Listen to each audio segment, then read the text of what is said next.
ሞት ግን ምንድነው? ተፈጥሮ የሆነ ነገር ሆኖ ልንለምደው ያልቻልነው ለምንድን? በሰው አመጻና ጥፋት ምክንያት የመጣበት ቅጣት ነው ሞት ራሱን ችሎ ማለት ነው። ማዘን እንዴት ይታያል በመንፈሳዊ እይታ? ማዘን ማልቀስ ልክ ነው ወይ ስታንዳርድ አለው? ምክንያቱም ሁሉም ሰው በየራሱ መንገድ ሀዘኑን ይገልጻል። አታልቅስ ግድ የለህም አይባልም። ማልቀስ አለበት። ስሜቱን ከውስጡ ማውጣት ይጠበቅበታል። ሀዘኑ ወጥተው ለማገገም እየሞከሩ በመሀል የሚያገኟቸውን ደስታዎች ወይ ሰላም እረፍት ሲሰማቸው ሲያገኙ ራሳቸውን ብሌም ያደርጋሉ። ካጠገቡ የሚወዳቸው ልጅ የሚያጣ ሰው ቶሎ ከሀዘኑ የሚጽናና ከሆነ የሞተ ተጎዳ እንጂ እሱማ ምን ሆነ ያው ያየ ነው ይላል። መልሰው ደግሞ ሰዎች ደግሞ ቅድም እንዳልነው ስናዝን እንዲያይለቀስም እንዲማዘን አያስፈልግም እንዲመሰበር ብለው ደግሞ እዛው ጋር ፊክስ ላይ ያደርጉልን ሲሞክሩ እናያለን። ይሄት ሐኪም ቤት ሄዶ አዎ እንትን ቢሄድ ይሻል ነበር እንትና ቢያዩ ይሻል ነበር። አሁን ይሄ እንግዲህ አሰው ከሞተ በኋላ ከመቃብር አውጥተው እዛ ዶክተር ጋር አይወስዱትምና ለሚሰሙት የበለጠ ጸጸትና ህመም የሚጨምር ለሟቹ የማይጠቅም አይነት ምክር እየሰጡ የሀዘንተኞችን ልብ መስበርና መጉዳት አያስፈልግም።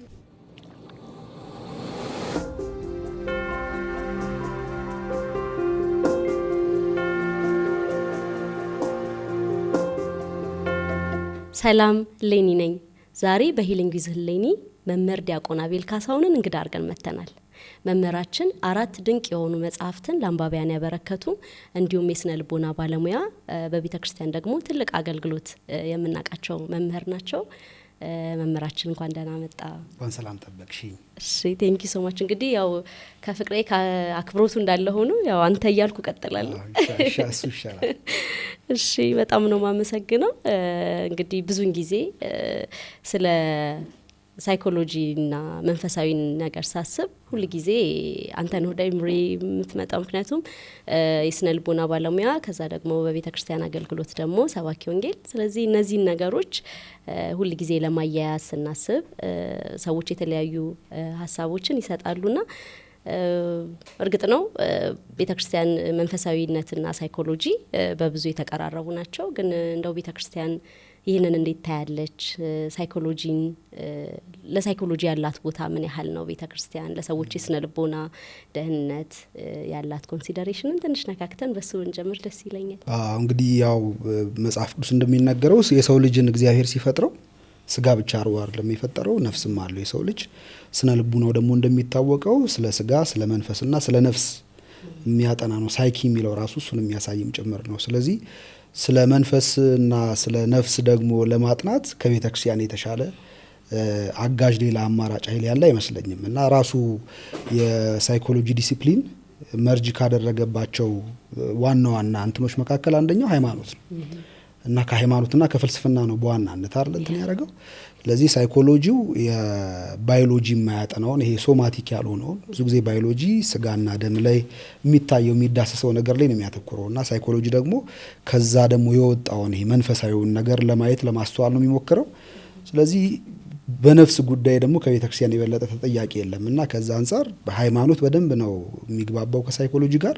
እንደውም በሃይማኖት ውስጥ የሚገኙ በጣም ሳይኮሎጂን ሪች ሊያደርጉ የሚችሉ የበለጠ ሊያበለጽጉ የሚችሉ የበለጠ ጠንካራ ሊያደርጉ የሚችሉና አንዳንድ ጊዜ እንደውም ስነ ልቡናው ብቻውን መፍትሄ ሊሰጣቸው የማይችላቸው ግን ሃይብሪድ ሲደረግ ከሃይማኖት ጋር ደግሞ ለማስማማት ሲሞክር ደግሞ በጣም ብዙ ችግሮች መቅረፍ የሚችልበትን ኃይል ጉልበት ይሰጠዋል እና ስነ ልቡናና ሃይማኖት አብረው የሚሄዱ እርስ በርሳቸው ሊመጋገቡ የሚችሉ ናቸው። በእኛም ቤተክርስቲያን ለምሳሌ አንድ ሰው የሆነ አይነት የውስጥ መረበሽ መታወክ ሲያጋጥመው ጠበል ሊሄድ ይችላል። ግን ጠበል ብቻውን መፍትሄ አይደለም። ለምሳሌ በመጽሐፍ ቅዱስ በአመጻ በኃጢአት ምክንያት አይምሮአቸውን የሳቱ ሰዎች አሉ። ለምሳሌ ናቡከደነጾርን ማንሳት እንችላለን። ናቡከደነጾር ማድረግ የሌለበትን ነገር በማድረጉ በድፍረቱ በኃጢአቱ ምክንያት እግዚአብሔር ልክ እንደ ንስር ጥፍሮቹ እንደሚያድጉ እንደ በሬ ደግሞ ሳር እየጋጠ እንደሚኖር ነግሮት ነበር። ይሄ የኃጢአቱ ውጤት ነው። ናቡከደነጾር አሁን የፈለገ ጠበል ቢጠመቅ ልቡ መጀመሪያ ካልተለወጠ አይደለ የልብ መታደስ ካላገኘ ጠበሉ ብቻውን እሱ ላይ ለውጠው ላይ ያድሰው ይችላል ነው እና በቤተ ክርስቲያን ውስጥ ከጠበል ፈውስ ከምናገኝባቸው ሌሎችም መንፈሳዊ ነገሮች በተጨማሪ ደግሞ ምክር ያስፈልጋል። ለዚያ ነው ምክረ ካህን እንዲህ ይባላል አይደል? የካህን ምክር እኮ ይሄኛውንም ክፍተት የሚሞላም ጭምር ነውና ካህናት ኃጢአት ስርየት ማሰጠት ብቻ ሳይሆን መምከርም አለባቸው እና አንዳንዴ የኃጢአት ስርየት ያገኘንባቸው ለምሳሌ ንስሐ አባቶቻችን አቅራቢያችን ባይኖሩ ከሀገር ውጪ ቢሆኑ በእሳቸው ፈቃድ ሌላ ካህን ጋር ሄደን ልንናዘዝ እንችላለን።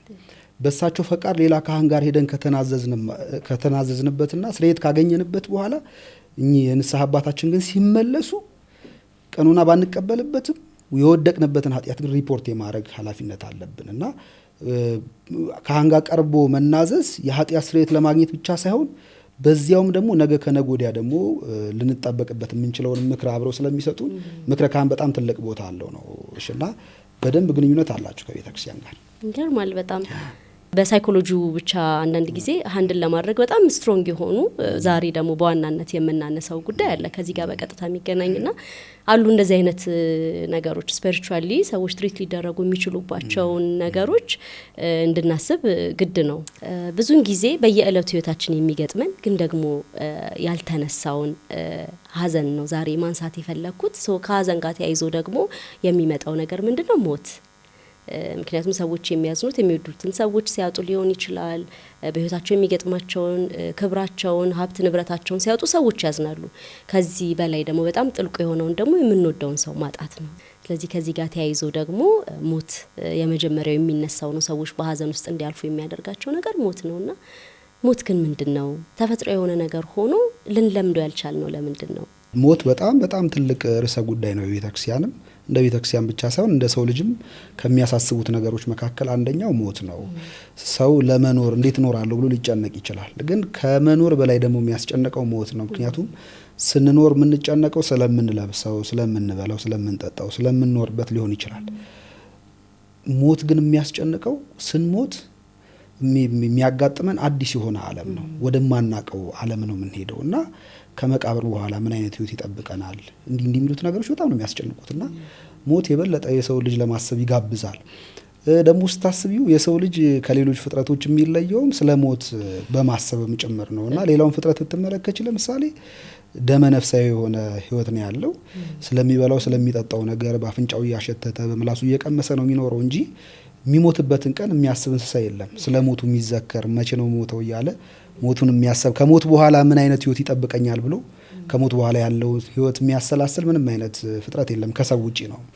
ስለዚህ ሰው ስለ ሞት እንዲያስብ ራሱ ተደርጎ የተፈጠረ ፍጡር ነው እና የህይወትን ዋጋ ስለምናቅ ነው እኛ ሞት የሚያስጨንቀን።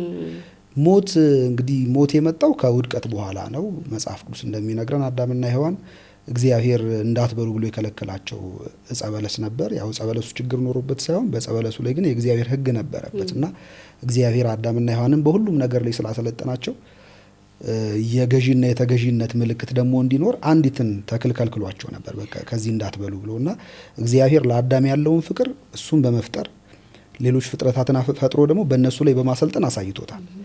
እግዚአብሔር አዳም ደግሞ ለእግዚአብሔር ያለው ፍቅር የሚታይበት ደግሞ አንደኛው መንገድ እግዚአብሔር አታድርግ ያለውን ነገር ተዛዙ በመጠበቅም ጭምር ነውና ዕፀ በለስ እንዳይበላ ከልክሎት ነበር። በበላ ቀን ሞትን ትሞታለህ ብሎት ነበር። ያው አዳም በእባብ ወይም በሰይጣን ተታሎ ከሚስቱ ጋር ማለት ነው ያን ዕፀ በለስ በላ። በዛ ምክንያት አዳምና ሔዋን ላይ ሞት ነክሶባቸዋል።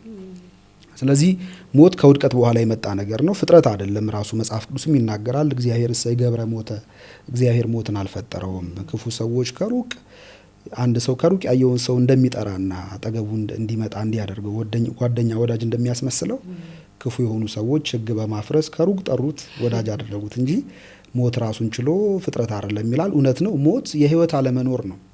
ልክ ለምሳሌ የቤተክርስቲያን ሊቃውንት ጨለማ ፍጡር አይደለም ይላሉ። ጨለማ ፍጡር አይደለም ግን የብርሃን አለመኖር ወይም የብርሃን መከልከል ግን ጨለማን ያመጣል። ክፋት ፍጥረት አይደለም ግን የበጎ ነገር መታጣት፣ የበጎ ነገር አለመኖር ግን ክፉ እንዲነክስ ያደርጋል። ስለዚህ ክፉ ራሱን ችሎ የሚኖር የሆነ ኢንቲቲ ያለው አይደለም። ሞትም እንደዚያው ነው።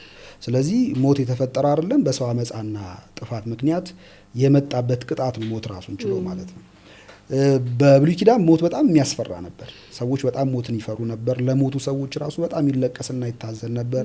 ለምሳሌ ሙሴ ሲሞት 30 ቀን አልቅሰውለታል፣ 1 ወር ማለት ነው። ለሙሴ አልቅሰውለታል። ዮሴፍ አባቱን ባጣ ጊዜ በጣም የመረረ ሀዘን ውስጥ ገብቶ እንደነበር እንዳለቀሰ ተጽፎ እናገኛለን። እና በብሉይ ኪዳን ሞት በጣም ነበር ያስፈራ የነበረው። ቅዱስ ዳዊትም እንደውም ስለዚህ ነገር ሲያስብ በጣም ስለሚፈራ ይህንን ለመሸሽ እንደ ንስር ክንፍ ማን በሰጠኝ ይላል። ለመሸሽ እሱን ማለት ነው። እና በጣም አስፈሪ ነበር። ጻይር ነበረበት። ሞት ብቻ ሳይሆን ከመሞታቸው በፊት የሚያዩዋቸው በጣም ብዙ መከራዎች አሉ እና በጣም ጽረው ግረው የሚሞቱ በጣም ብዙ ሰዎች ነበሩ። በዛ ምክንያት ሞት ይፈራ ነበር። በሐዲስ ኪዳን ግን እንግዲህ ክርስቶስ ከመጣ በኋላ ሞቱን በሞት ድል ነስቶልናል። በሞቱ ነው ሞትን ድል የነሳው። እንግዲህ እግዚአብሔር ልዩ የሚያደርገው ከበሽታው መድኃኒት ማውጣት ይችላል እና ሰው በኃጢአቱ ምክንያት የመጣበት ጣጣ ሞት ነበረ። ክርስቶስ ደግሞ በሞት ነው ሕይወትን መልሶ የሰጠንና እኛም ውዳሴ ማርያም ላይ ስንጸልይ ሞታችንን ወስዶ የእሱን ሕይወት ለእኛ ሰጠን ብለን እናገራለን እና ክርስቶስ ስለኛ ሲል ሞቱ ሕይወቱን ደግሞ ለእኛ ሰጥቶናል ነው። ስለዚህ በሐዲስ ኪዳን ሞት ተሸንፏል። ሞት የተሸነፈው በሞት ነው። በሞቱ ሞትን አሞተው ይላሉ ሊቃውንት እና በሞቱ ሞትን አሸንፎታል። በሐዲስ ኪዳን ሞት በእንቅልፍ ሲጠራ ታገኘዋለች። በተለይ ክርስቶስ በወንጌል ላይ ሆን ብሎ የሞቱ ሰዎችን አንቀላፍተዋል እያለ ሲናገር እናገኘዋለን። ለምሳሌ በዚህ በዮሐንስ ወንጌል ላይ የምናገኘው ታሪክ አለ። ወንድማችን ወዳጃችን አልዓዛር አንቀላፍተዋል ይላል ክርስቶስ ስለ አልዓዛር ማለት ነው። እና አንቀላፍተዋል ሲል ሐዋርያቱ አልገባቸውም ነበር። ከአንቀላፋማ ይነሳል ማለት ነው። ያው ያንቀላፋ ሰው መነሳቱ አይቀርም። ከአንቀላፋማ ይነሳል ሲሉት ወንድማችን አልዓዛር ሞቷል ብሎ ክርስቶስ አንቀላፍተዋል ያለው ሞቷል መሆኑን ነግሯቸዋል። ግን ላስነሳው ሄዳለሁ በማለት ደግሞ ነግሯቸዋልና ሞት እንቅልፍ ተብሎ ይጠራል በሐዲስ ኪዳን። እንቅልፍ የተባለበት ምክንያት በሐዲስ ኪዳን ድሮ በኦሪት እንደነበረው ሞት ኃይሉ ወይም ደግሞ ሰዎችን ያስጨንቅበት የነበረው ቀንበሩ ስለተሰበረም ጭምር ነው። ስለዚህ በሐዲስ ኪዳን ሞት እንቅልፍ የሚባልበት ምክንያት አንድ ሰው ሲተኛ በቃ ከዚህ በኋላማ አይነሳም እንደማይባለው አይደል፣ ጊዜውን ጨርሶ ድካሙ ሲበርድለታል መልሶ እንደሚነሳው የሰውም ልጅ ከሞተ በኋላ ደግሞ የመነሳት ወይም የትንሣኤ ተስፋ እንዳለው ሲያመለክት ነው። ራሱ የመቃብር ቦታም ሴሜትሪ ተብሎ ይጠራል አይደል። የግሪክ ቃል ነው በነገራችን ላይ ስሊፒንግ ፕሌስ ማለት ነው፣ ወይም የእንቅልፍ የመኝታ ቦታ እንደማለት ነው። ስለዚህ የመቃብር ቦታ ራሱ በእኛ የእረፍት የእንቅልፍ ቦታ ተብሎ ነው የሚጠራው። የተኛ ሰው መነሳቱ እንደማይቀር የሞተም ሰው ደግሞ እንደዚሁ ተመልሶ መነሳቱ አይቀርም እና እነ ዮሐንስ አፈወርቅ ሞት እንቅልፍ እንደተባለ በጣም አበክረው ሲነግሩ እናገኛለን። ሌላው ደግሞ ራሱ ቅዱስ ዮሐንስ አፈወርቅ ሞትን ልብስ ከማውለቅ ጋር ያይዘዋል። ለምሳሌ እኔ የለበሽው ልብስ አለ፣ ይሄንን ልብስ ስጭኝና ከዚህ የበለጠ አስውቤ አሳምሬ ልስጥሽ ብልሽ ያን ልብስ አውልቀሽ ለመስጠት ቸኩያለሽ አይደል? የበለጠ አምሮ ማየት ስለምትፈልጊ ማለት ነው። እና ሞት እንግዲህ ስጋችን የነፍስ ልብስ ነው ይላል ዮሐንስ አፈወርቅ። ስለዚህ ሞት ማለት ይሄን ስጋ አውልቀ ነው ከዚያ በትንሣኤ ታድሶ የማይበሰብስ የማይፈርስ ያንኑ ስጋ ማለት ነው መልሶ እንደ መልበስ ነው። ስለዚህ የሚሞት ሰው ልብሱን እንዳወለቀ ሰው ነው የሚቆጠረው ማለት ነው። እና በሐዲስ ኪዳን የሞት ሀሳብ ልክ ልብስ እንደማውለቅ ነው ማለት ይናገራል። ስለዚህ ሞት በጣም ባጭሩ እንደዚህ ትርጉም አለ። የሚገርም ነው በጣም እንግዲህ በብሉይም በአዲስም ኪዳን ሞትን አንደርስታንድ የምናደርግበት ወይ የምናይበትን መንገድ በጣም በቃ ጥሩ አድርገህ ነው ኤክስፕሌን ያረክልን። ግን ከባድ ነው ስቲል ማጣት ነው ሞት አይደል? ምንም እንትን የሌለው ማጣት ነውና ይዞ የሚመጣው ደግሞ ሀዘን ነው። ብሉይ ኪዳን ላይ ለነ ሙሴ 30 ቀን ብዙ አይነት ነገሮችን አድርገው ላለፉት እንደዚህ አይነት ነገሮች አሉና ሞት ቀላል ነገር ይሄ አንለምደውም ምን ያህል ከባድ እንደሆነ። ግን በአዲስ ኪዳን ደግሞ ያለውን ነገር ደግሞ የበለጠ ተስፋውን በደንብ የሚያሳይ ነው። ከሞት ጋር ተያይዞ የሚመጣው እንግዲህ ሀዘን ነው። ሀዘንን ግን አሁን ለምሳሌ ብዙን ጊዜ ሰዎች ምን ያህል ነው ማዘን ያለባቸው ወይም ደግሞ የሀዘንን ኮሚኒቲያችን ማህበረሰቡ ብዙን ጊዜ የሚለው ምንድነው በቃ እንደዚህ አይለቀስም እንዳይታዘንም እያልን የመጣንባቸው ነገሮች አሉና ማዘን እንዴት ይታያል በመንፈሳዊ እይታ? ማዘን ማልቀስ ልክ ነው ወይ ስታንዳርድ አለው? ምክንያቱም ሁሉም ሰው በየራሱ መንገድ ሀዘኑን ይገልጻል። ግን ቅድም እንዳልኩት ከሀዘን ጋር ተያይዞ ደግሞ ሰዎች እንዳይለቀስም እንዳይደረግም እያሉ ትንሽ እንትን ያደርጉናልና እስኪ ከዛ ጋር ደግሞ ተያይዞ ማልቀስ እንዴት ይታያል በመንፈሳዊ? ቆንጆ ጥያቄ ነው በጣም እንግዲህ ከሞት ጋር ተያይዞ የሚመጣው እውነት ነው። ሀዘን አለ፣ ማልቀስ አለ እና የውስጥ ስሜትን መግለጽ አለ። እንግዲህ ይህን በተመለከተ በኦሪት የነበረው በጣም ምርር ያለ ነበር። ምክንያቱም በዚያ ጊዜ ትንሣኤ አልተሰበከም እና ሰው ከሞተ በኋላ ይነሳል የሚል ግልጽ የሆነ ትምህርት ስላልነበረ ሲሞት ሰው በጣም ምርር ተደርጎ ይለቀስ ነበር። ሕጉን ራሱ ስንመለከተው ለምሳሌ በኦሪት በድን የነካ አይደለ አስከሬን የዳሰሰው ሰው እንደ ርኩስ ነበር ይቆጠር የነበረው። ስለዚህ አንድ ሰው የሞተበትን ወዳጁን እንኳን አስከሬኑን ስሞ በአግባቡ ተሰናብቶ ወስዶ መቅበር አይችልም ነበር፣ እንደ ርኩስ ይቆጠር ነበር ያን የሚያደርግ ከሆነ። በሐዲስ ኪዳን ግን የሞት ኃይል ስለተሻረ እንደ እንቅልፍ አይደለም የሚቆጠረው። ስለዚህ የሚሞቱብን ወዳጆቻችንን አንደኛ አስክሬናቸውን አጥበን አይደል ገንዘን ተሳልመን ወስደን በክብር እንቀብራቸዋለን። ምክንያቱም ሞት በሐዲስ ኪዳን አስፈሪነቱ ስለጠፋ ማለት ነው፣ ስለተሻረ ኃይሉ ስለጠፋ። ስለዚህ የኦሪቱ በጣም መራር ነበር ሐዘኑ የነበረው። ቅድም የነገርኩሽ ለነ ሙሴ 30 ቀንና ከዛ በላይም ሲታዘን ሲለቀስ እናገኛለን። በሐዲስ ኪዳን ግን ለምሳሌ የቅዱሳን ሞታቸውን ክብረ በዓል አድርገን እናከብረዋለን አይደል? እረፍታቸው ብለን እናከብረዋለን። ምክንያቱም ሲሞቱ ከክርስቶስ ጋር ለመገናኘት እንደ ድልድይ ስለሚያገለግላቸው ሞት። ቅዱስ ጳውሎስ ስለዚህ ሲናገር ልሄድ ከክርስቶስም ጋር ልኖር እጅግ ናፍቃለሁ፣ ይሄ ለእኔ የሚሻል ነውና ይላል። ከዚያ ለእኔ ሕይወት ክርስቶስ ነው፣ ሞትም ደግሞ ጥቅም ነው ይላል። ስለዚህ በሐዲስ ኪዳን ብንሞት ወደ ክርስቶስ የምንሄድበት ድልድያችን ስለሆነ መሞታችን ጥቅም ነው። ከኖርንም ደግሞ የምንኖረው ለክርስቶስ ብለን ነው የምንኖረው እና በሐዲስ ኪዳን የሞት ኃይሉ ስለተሻረ አመለካከታችን በራሱ ቅድም እንደተናገር ነው ሞትን እንደ እንቅልፍ ልብስን እንደ ማውለቅ አድርገን ስለምንቆጥረው ሐዘኑን ያን ያህል አናጠነክርም። ያም ቢሆን ግን ሐዘን አለው። አጠገባችን የነበረ አብሮን የሚኖር የነበረ ሰው ድንገት ሲለየን በስጋ ስናጣው ሲሞት ያስደነግጣል በጣም። የሞተን ሰው ማየት በራሱ እኮ ያስፈራል አይደለ? እዚህ ቃየን እንግዲህ የመጀመሪያው ሟች አቤል ነው፣ ገዳዩ ደግሞ ቃየን ነው። እና እንግዲህ አዳምና ሔዋን ባጠፉት ጥፋት እነሱ ላይ ነው ሞትን ትሞታላችሁ ብሎ እግዚአብሔር የፈረደባቸው። በእርግጥ እነሱ ብቻ ሳይሆን የሚሸጋገር ነው ፍርዱ። አዳምና ሔዋን ግን ለመጀመሪያ ጊዜ የሞትን ምንነት ያዩት በልጃቸው ነው። እና የመጀመሪያ ከሰው ልጅ የመጀመሪያዎቹ ልጃቸውን ያጡት አዳምና ሔዋን ናቸው። እና ይሄ ለአዳምና ለሔዋን ብቻ ሳይሆን ለገዳዩ ለቃየል ራሱ የሚያስፈራ አይነት ክስተት ነው። ምክንያቱም ቃየል ከዛ በፊት ሞት ምን ማለት እንደሆነ አያውቅም ነበር። እና አንድ ደራሲ አለ እና ግጥማዊ ተውኔት ነገር ያዘጋጀ ቃየልን በተመለከተ ማለት ነው። እና እሱ የተወሰነ ክፍተት የሚሞላ ይመስለኛል። በተለይ የእኛን ሀሳባችንን የሆነ ኢማጅን እንድናደርግ በር ይከፍትልናል። ልክ ጸሐፌ ተውኔት ገጣሚው ሎሬት ጸጋዬ ገብረመድኅን የጴጥሮስ ያችን ሰዓት ብሎ ስለ አቡነ ጴጥሮስ የመጨረሻው ሰዓት አልተጻፈልንም ታሪክ እኮ አይደለ? ግን የእሳቸውን የተውኔት መጽሐፍ ልክ እንደ ታሪክ አድርገን ነው ዛሬ የምንጠቅሰው፣ ስለዚያ የምናወረው። ልክ እንደሱ ስለ ቃየል ያዘጋጀው ግጥማዊ ተውኔት አለና እዛ ላይ ምን ይላል? ቃየል ወንድሙ አቤልን በድንጋይ መቶት ከጣለው በኋላ ሞት ምን ማለት እንደሆነ አያውቅም። ግን እዚያው ላይ ቃየል ሲጠራው ሳይመልስለት ሲቀር አቤል ማለት ነው አስቶ ሊያቆመው ሲሞክር ተዝለፍልፎ ሲወድቅበት አይደለ?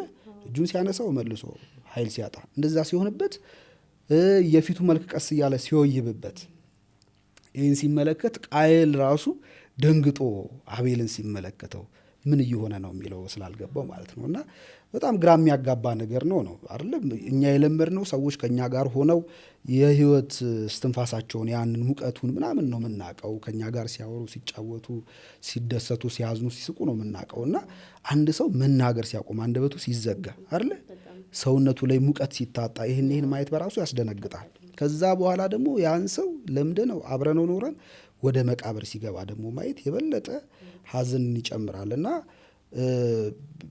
ለሞተ ሰው ማዘንን በተመለከተ አትዘኑ የሚል የቤተክርስቲያን ትምህርት የለም። እንደውም ዮሐንስ አፈወርቅ እኔ እኮ ሰው ነኝ አውሬ አይደለሁም ይላል። አትዘኑ ብዬ ማስተምር አውሬ አይደለሁም ይላል። ስለዚህ ሰው ሆኖ የሚወዱትን በማጣት የሚሰማውን ሐዘን አይሰማኝም ማለት አይቻልም፣ ኢምፖሲብል ነው። ስለዚህ ሰው ያዝናል አይደለም ሰው ክርስቶስ ደግሞ ሰው የሆነው አምላክ ክርስቶስ በዚህ በዮሐንስ ወንጌል ምዕራፍ 11 ላይ ተቀምጦልናል። ወደ አልዓዛር ቤት ከሄደ በኋላ አልዓዛር እንደሞተ ተነግሮት ወደ አልዓዛር ቤት ከሄደ በኋላ እህቶቹ ያለቅሱ ነበር እና ክርስቶስ እህቶቹ ሲያለቅሱ ሲያዩ ጌታ በመንፈሱ ታወከ ይላል። ገአረ እግዚእ በመንፈሱ ይላል።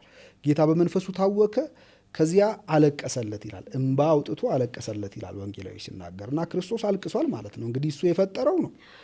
ቢሞት እንኳን በህይወት ላይ ስልጣን ያለው አምላክ ስለሆነ ያስነሳዋል፣ ስልጣን አለው። እንደሚያስነሳው ግን እያወቀ ክርስቶስ አልቅሷል።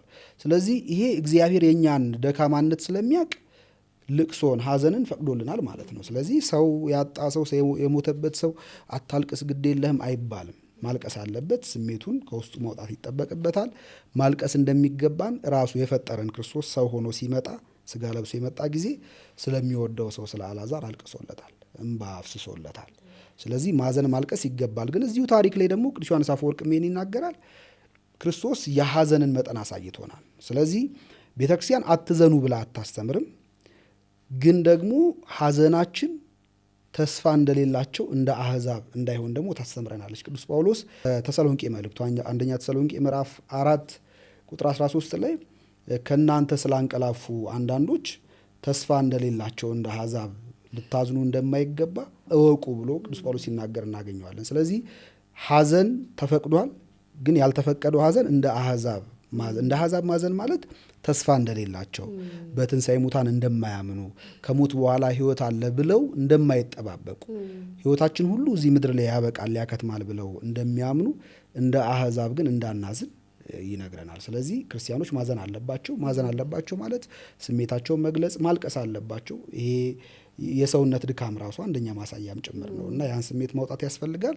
ግን ደግሞ እንደ አሕዛብ መሆን የለበትም። እንግዲህ ዮሐንስ አፈወርቅም ሲናገር በዚያ ጊዜ የነበሩት አሕዛብ እግዚአብሔርን የማያውቁ ማለት ነው፣ ከሞት በኋላ ሕይወት አለ ብለው የማያምኑ ተስፋ የሌላቸው አሕዛብ ከአጠገቦቻቸው ሰዎች ሲለዩ ሰውነታቸውን ጸጉራቸውን ይላጩ ነበረ፣ ሰውነታቸውን ይቧጥጡ ነበረ፣ ጉንጮቻቸውን ሁሉ በዋቁ ስለው ነበር የሚታዩት የነበረውና ዮሐንስ አፈወርቅ ምን ይላል? በገበያ ቦታ ላይ ክርስቲያንን የሚሉ ሴቶችን ጸጉራቸውን ተላጭተው ሰውነታቸውን ተልትለው ጉንጫቸውን ቧጠው ስመለከት ይላል፣ በተለይ ደግሞ ይሄ በአሕዛብ ፊት ሲሆን በጣም ያሳፍረኛል።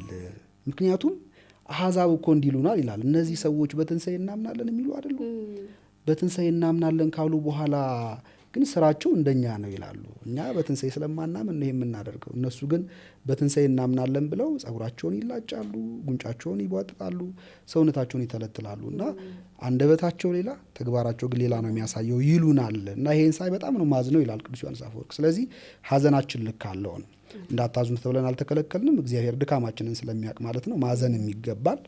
ነገር ግን ደግሞ ሐዘናችን በመጠንና በገደብ መሆን አለበት። ሳይኮሎጂውን በስነ ልቦናም ሰዎች እንዲያዝኑ ይፈቀዳል። አሉት ስቴፖች። ሁሉም ሰው በሐዘን ሲያልፍ የሚያልፍባቸው ደረጃዎች ይኖራሉ። ግን ማዘን ማልቀስ እንደ አንዱ ዲብሪፍ ማድረጊያ መተንፈሻ ሜካኒዝም ነውና ቤተክርስቲያንም ልክ እንደዚሁ ደግሞ በዚህ ልክ ይህንን ነገር ኖርማላይዝ ተደርጎ እንግዲህ ሳይንሱ ከየት እንደመጣ ምልክት እየሰጠን ይመስለኛልና በጣም ነው የሚገርመው። ክርስቶስ እንደሚያድነው እያወቀ አዝኖ አልቅሶ እኛ በሰው ስጋ በሰው አቅም ደግሞ አጠገባችን የለመርናቸውን የምናውቃቸውን ቅድም እንዳልነው ሞት ነው የሚመጣው፣ ማጣት አለማግኘት ነው። በአካላዊ የምናየው ነገር ራሱ ይረብሻል። አይምሮ ውስጥ ተቀምጦ እኛ ትራውማ እያልን የምናነሳቸው እነዚህ ነገሮች አሻራ ነውና በጣም ይህንን ነገር መረዳት በራሱ አንዱ ትልቁ ነገር ይመስለኛል። ከዚህ ጋር ግን ተያይዞ ማንሳት እንፈልገው ደግሞ እነዚህ በሐዘን ውስጥ የሚያልፉ ሰዎች ከሐዘኑ ከወጡ በኋላ አሁን እንዳልነው እንደ አሕዛብ አትዘኑ የምንላቸውን ነገሮች ወይም ደግሞ ሐዘኑ የጎዳቸውን የደረሰባቸው ነገር እንዳለ ሆኖ ከሐዘኑ ወጥተው ለማገገም እየሞከሩ በመሀል የሚያገኟቸውን ደስታዎች ወይ ሰላም፣ እረፍት ሲሰማቸው ሲያገኙ ራሳቸውን ብሌም ያደርጋሉ። ያንን ሰው አጥቼ እንዲሆንኩ ምክንያቱም እኔም ኤክስፔሪየንስ ያደረኩት ነገር ነው። ከገጠመኝ ሐዘን በኋላ የሆነ አንዳንድ የህይወት መንገዶች ላይ ራሴን በጣም ከነገሩ ሩቆኝ ያገኘዋለሁ። ወይስ ቆይ ስጫወት ኖርማል የሆነውን የህይወት ጉዞ እየተጓዝኩ በመሀል ግን እሱን አጥቼ እኔ እንደዚህ ሆንኩ እያልኩ ራሴን የማወቅስበትና ብዙን ጊዜም ለካውንስሊንግ የሚመጡ ሰዎች ከዛ ጋር የተያዘ ሰልፍ ብሌም ይገጥማቸዋልና እንደው ከዛ ጋር ተያይዞ ደግሞ ምን በእርግጥ የኛ ማህበረሰባችንም ራሱ ደግሞ አስተሳሰቡ እንደዚህ ብለን እንድናስብ የሚያስገድዱ አንዳንድ ነገሮች አሉ። ለምሳሌ አንድ ሰው እናት አባት ወይም ደግሞ ሚስት ካጠገቡ የሚወዳቸው ልጅ የሚያጣ ሰው ቶሎ ከሐዘኑ የሚጽናና ከሆነ የሞተ ተጎዳ እንጂ እሱማ ምን ሆነ ያየ ነው ይላልና ብዙ ጊዜ በቃ ቶሎ ሐዘን እንዲሰብረን ለረጅም ጊዜ አንገታችንን አቀርቅረን ደፍተን እንድንኖር እንዲያደርገን እንጂ ቶሎ ከሐዘን ደግሞ ተጽናንተን እንድንነሳ ማህበረሰባችን በራሱ አይፈቅድልንም። ይሄ ግን በጣም ከፍተኛ ጉዳት አለው በራሱ ማለት ነው። እዚህ በእኛው ቤተክርስቲያን ትምህርት እንግዲህ አባቶቻችን እንደሚያስተምሩን አንድ ሰው ሲሞት ህመም፣ መከራ፣ ሌላ ሐዘን፣ ለቅሶ እነዚህ ነገሮች ሁሉ ካሉበት ዓለም ህመም፣ ለቅሶ፣ ሐዘን፣ መከራ ወደሌለበት ደስታ ብቻ ወዳለበት ዓለም ነው የሚሸጋገረው አይደል? በመጽሐፍም የተቀምጦልናል። በሰማይ ያለው ህይወት እንደሱ አይነት ህይወት ነውና ይህንን በጣም ሐዘን፣ መከራ፣ ለቅሶ፣ ህመም ምናምን ካለበት ከዚህ ዓለም ወደ ዘላለማዊ ደስታ ወዳለበት ዓለም አንድን ሰው ከሸኘን በኋላ እኛ ለምንድን ነው ወደዛ ክብረ የሄደውን ሰው እያሰብን ምናዝነውና ምናለቅሰው ራሳችን የምንጎዳው ስለምንድን ነው? ምክንያቱም ያ ሰው ወደ ተሻለ ቦታ ነው የሄደው የተሸጋገረው። እንደውም ቅዱስ ዮሐንስ አፈወርቅ ምን ይላል? ለምሳሌ አንድ ሰው ይላል በሐዋርያት ሥራ ትርጓሜ መጽሐፉ ላይ አንድ ሰው ልጅ አለው እና ያን ልጅ ንጉስ ቢፈልገው ወይም ንጉስ ሴት ብትሆን ለጋብቻ ቢፈልጋት ከእሷ ጋር በጋብቻ ለመጣበር አብሮ ለመኖር ፈልጎ ጥሪ ቢያቀርብላት እና ላኩልኝ ወደ እልፍኝ አምጧት ብሎ ቢጠራ ቢጋብዝ አባትና እናትየው ያችን ሕፃን ልጅ እያለቀሱ ጸጉራቸውን እየተላጩ አካላቸውን እየጎዱ ነው የሚሸኟት? በደስታ አይደለም የሚሸኟት።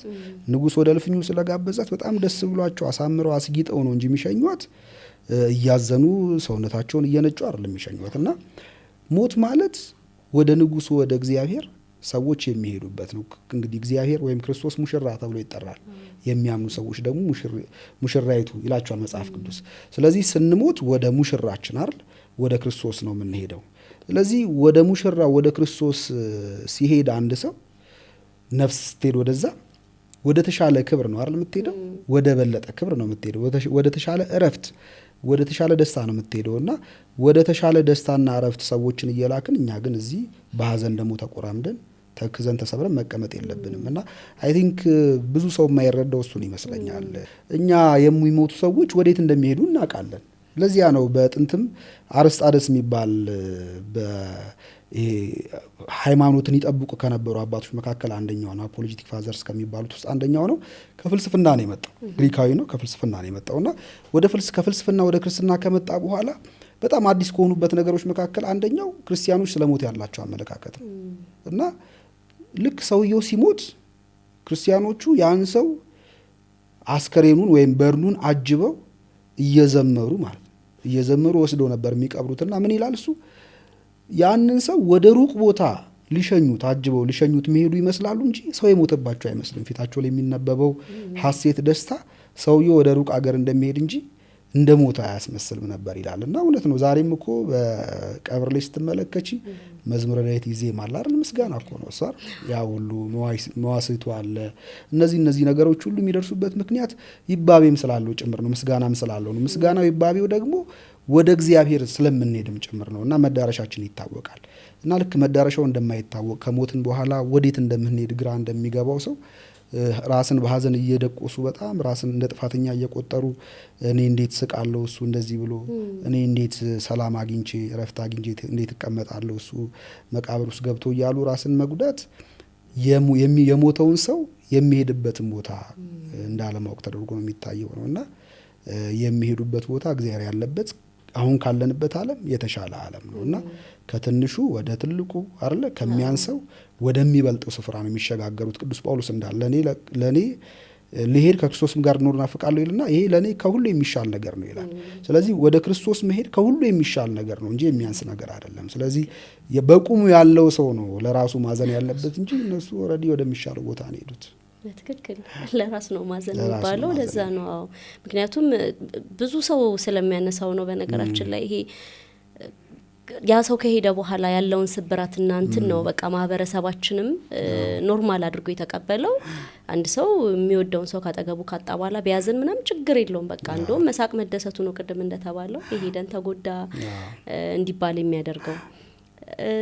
ግን ከዚሁ ጋር ደግሞ ተያይዞ የሚገርመው መልሰው ደግሞ ሰዎች ደግሞ ቅድም እንዳልነው ስናዝን እንዲህ አይለቀስም እንዲህ ማዘን አያስፈልግም እንዲህ መሰበር ብለው ደግሞ እዛው ጋር ፊክስ ላይ ያደርጉልን ሲሞክሩ እናያለን። እና እንደው የማህበረሰባችን የማጽናኛ መንገዶችስ እንዴት ነው የሚታዩት? ምክንያቱም አሁን ላይ ስለ ግሪፍ ስናስብ በሀዘን ውስጥ የሚያልፉ ሰዎችን ነው እንግዲህ ቀድመን የምናስበው አይደል? ለእነዚህ ሰዎች እውነት ነው የማጽናኛ መንገዶቻችን ለለቅሶ ጊዜ ቦታ መስጠት የኛ ማህበረሰብ በደንብ ድንኳን ተጥሎ እስከ ሰልስት ተብሎ እስከ 40 ድረስ እየተባሉ የሚደረጉ ነገሮች አሉና እዛ ውስጥ ያሉት ነገሮች ግን የእውነት በሀዘን ውስጥ ያለውን ሰው እያገዝን ነው ወይ? የማጽናኛ መንገዶቻችን እንደ ማህበረሰብ እንዴት ታያቸዋለን? በጣም አስቸጋሪ ነው። የኛ የማጽናኛ መንገዶች በጣም አስቸጋሪ ናቸው። እንደው ኢዮብ ጊዜ የነበሩት ጓደኞቹ ናቸው። እና ኢዮብ እንግዲህ በጣም ብዙ ነገሮችን ያጣ ነው። ካጣቸው ነገሮች መካከል ትልቁ ልጆቹን ነው አይደል? ልጆቹን አጥቶ ነበረ እና ጓደኞቹ መጥተው በእርግጥ ልጆቹን ስላጣ ብቻ ሳይሆን እሱ ራሱ በጣም ደዌ ቀስፎ ይዞት ስለነበረ ሰውነቱ ሁሉ ረግፎ ነበር እና በዛ ምክንያት ጓደኞቹ እሱን ሊያጽናኑት መጥተው ነበረ። ከዛ ለተወሰነ ለ7 ቀን አብረውት እንደተቀመጡ መጽሐፉ ይናገራል። ከ7 ቀን በኋላ ግን ኢዮብ በቃ ነፍሱ ተመራ፣ መናገር ጀመረ።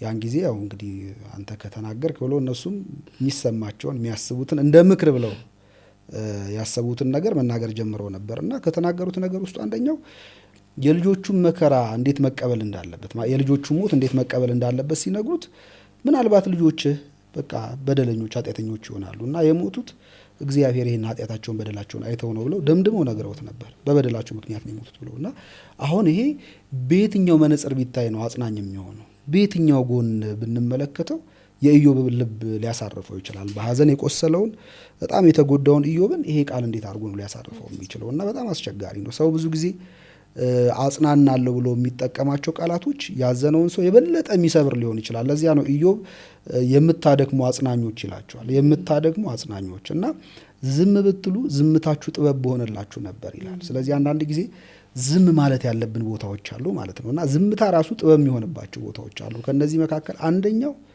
ልቅሶ ቤት ነው።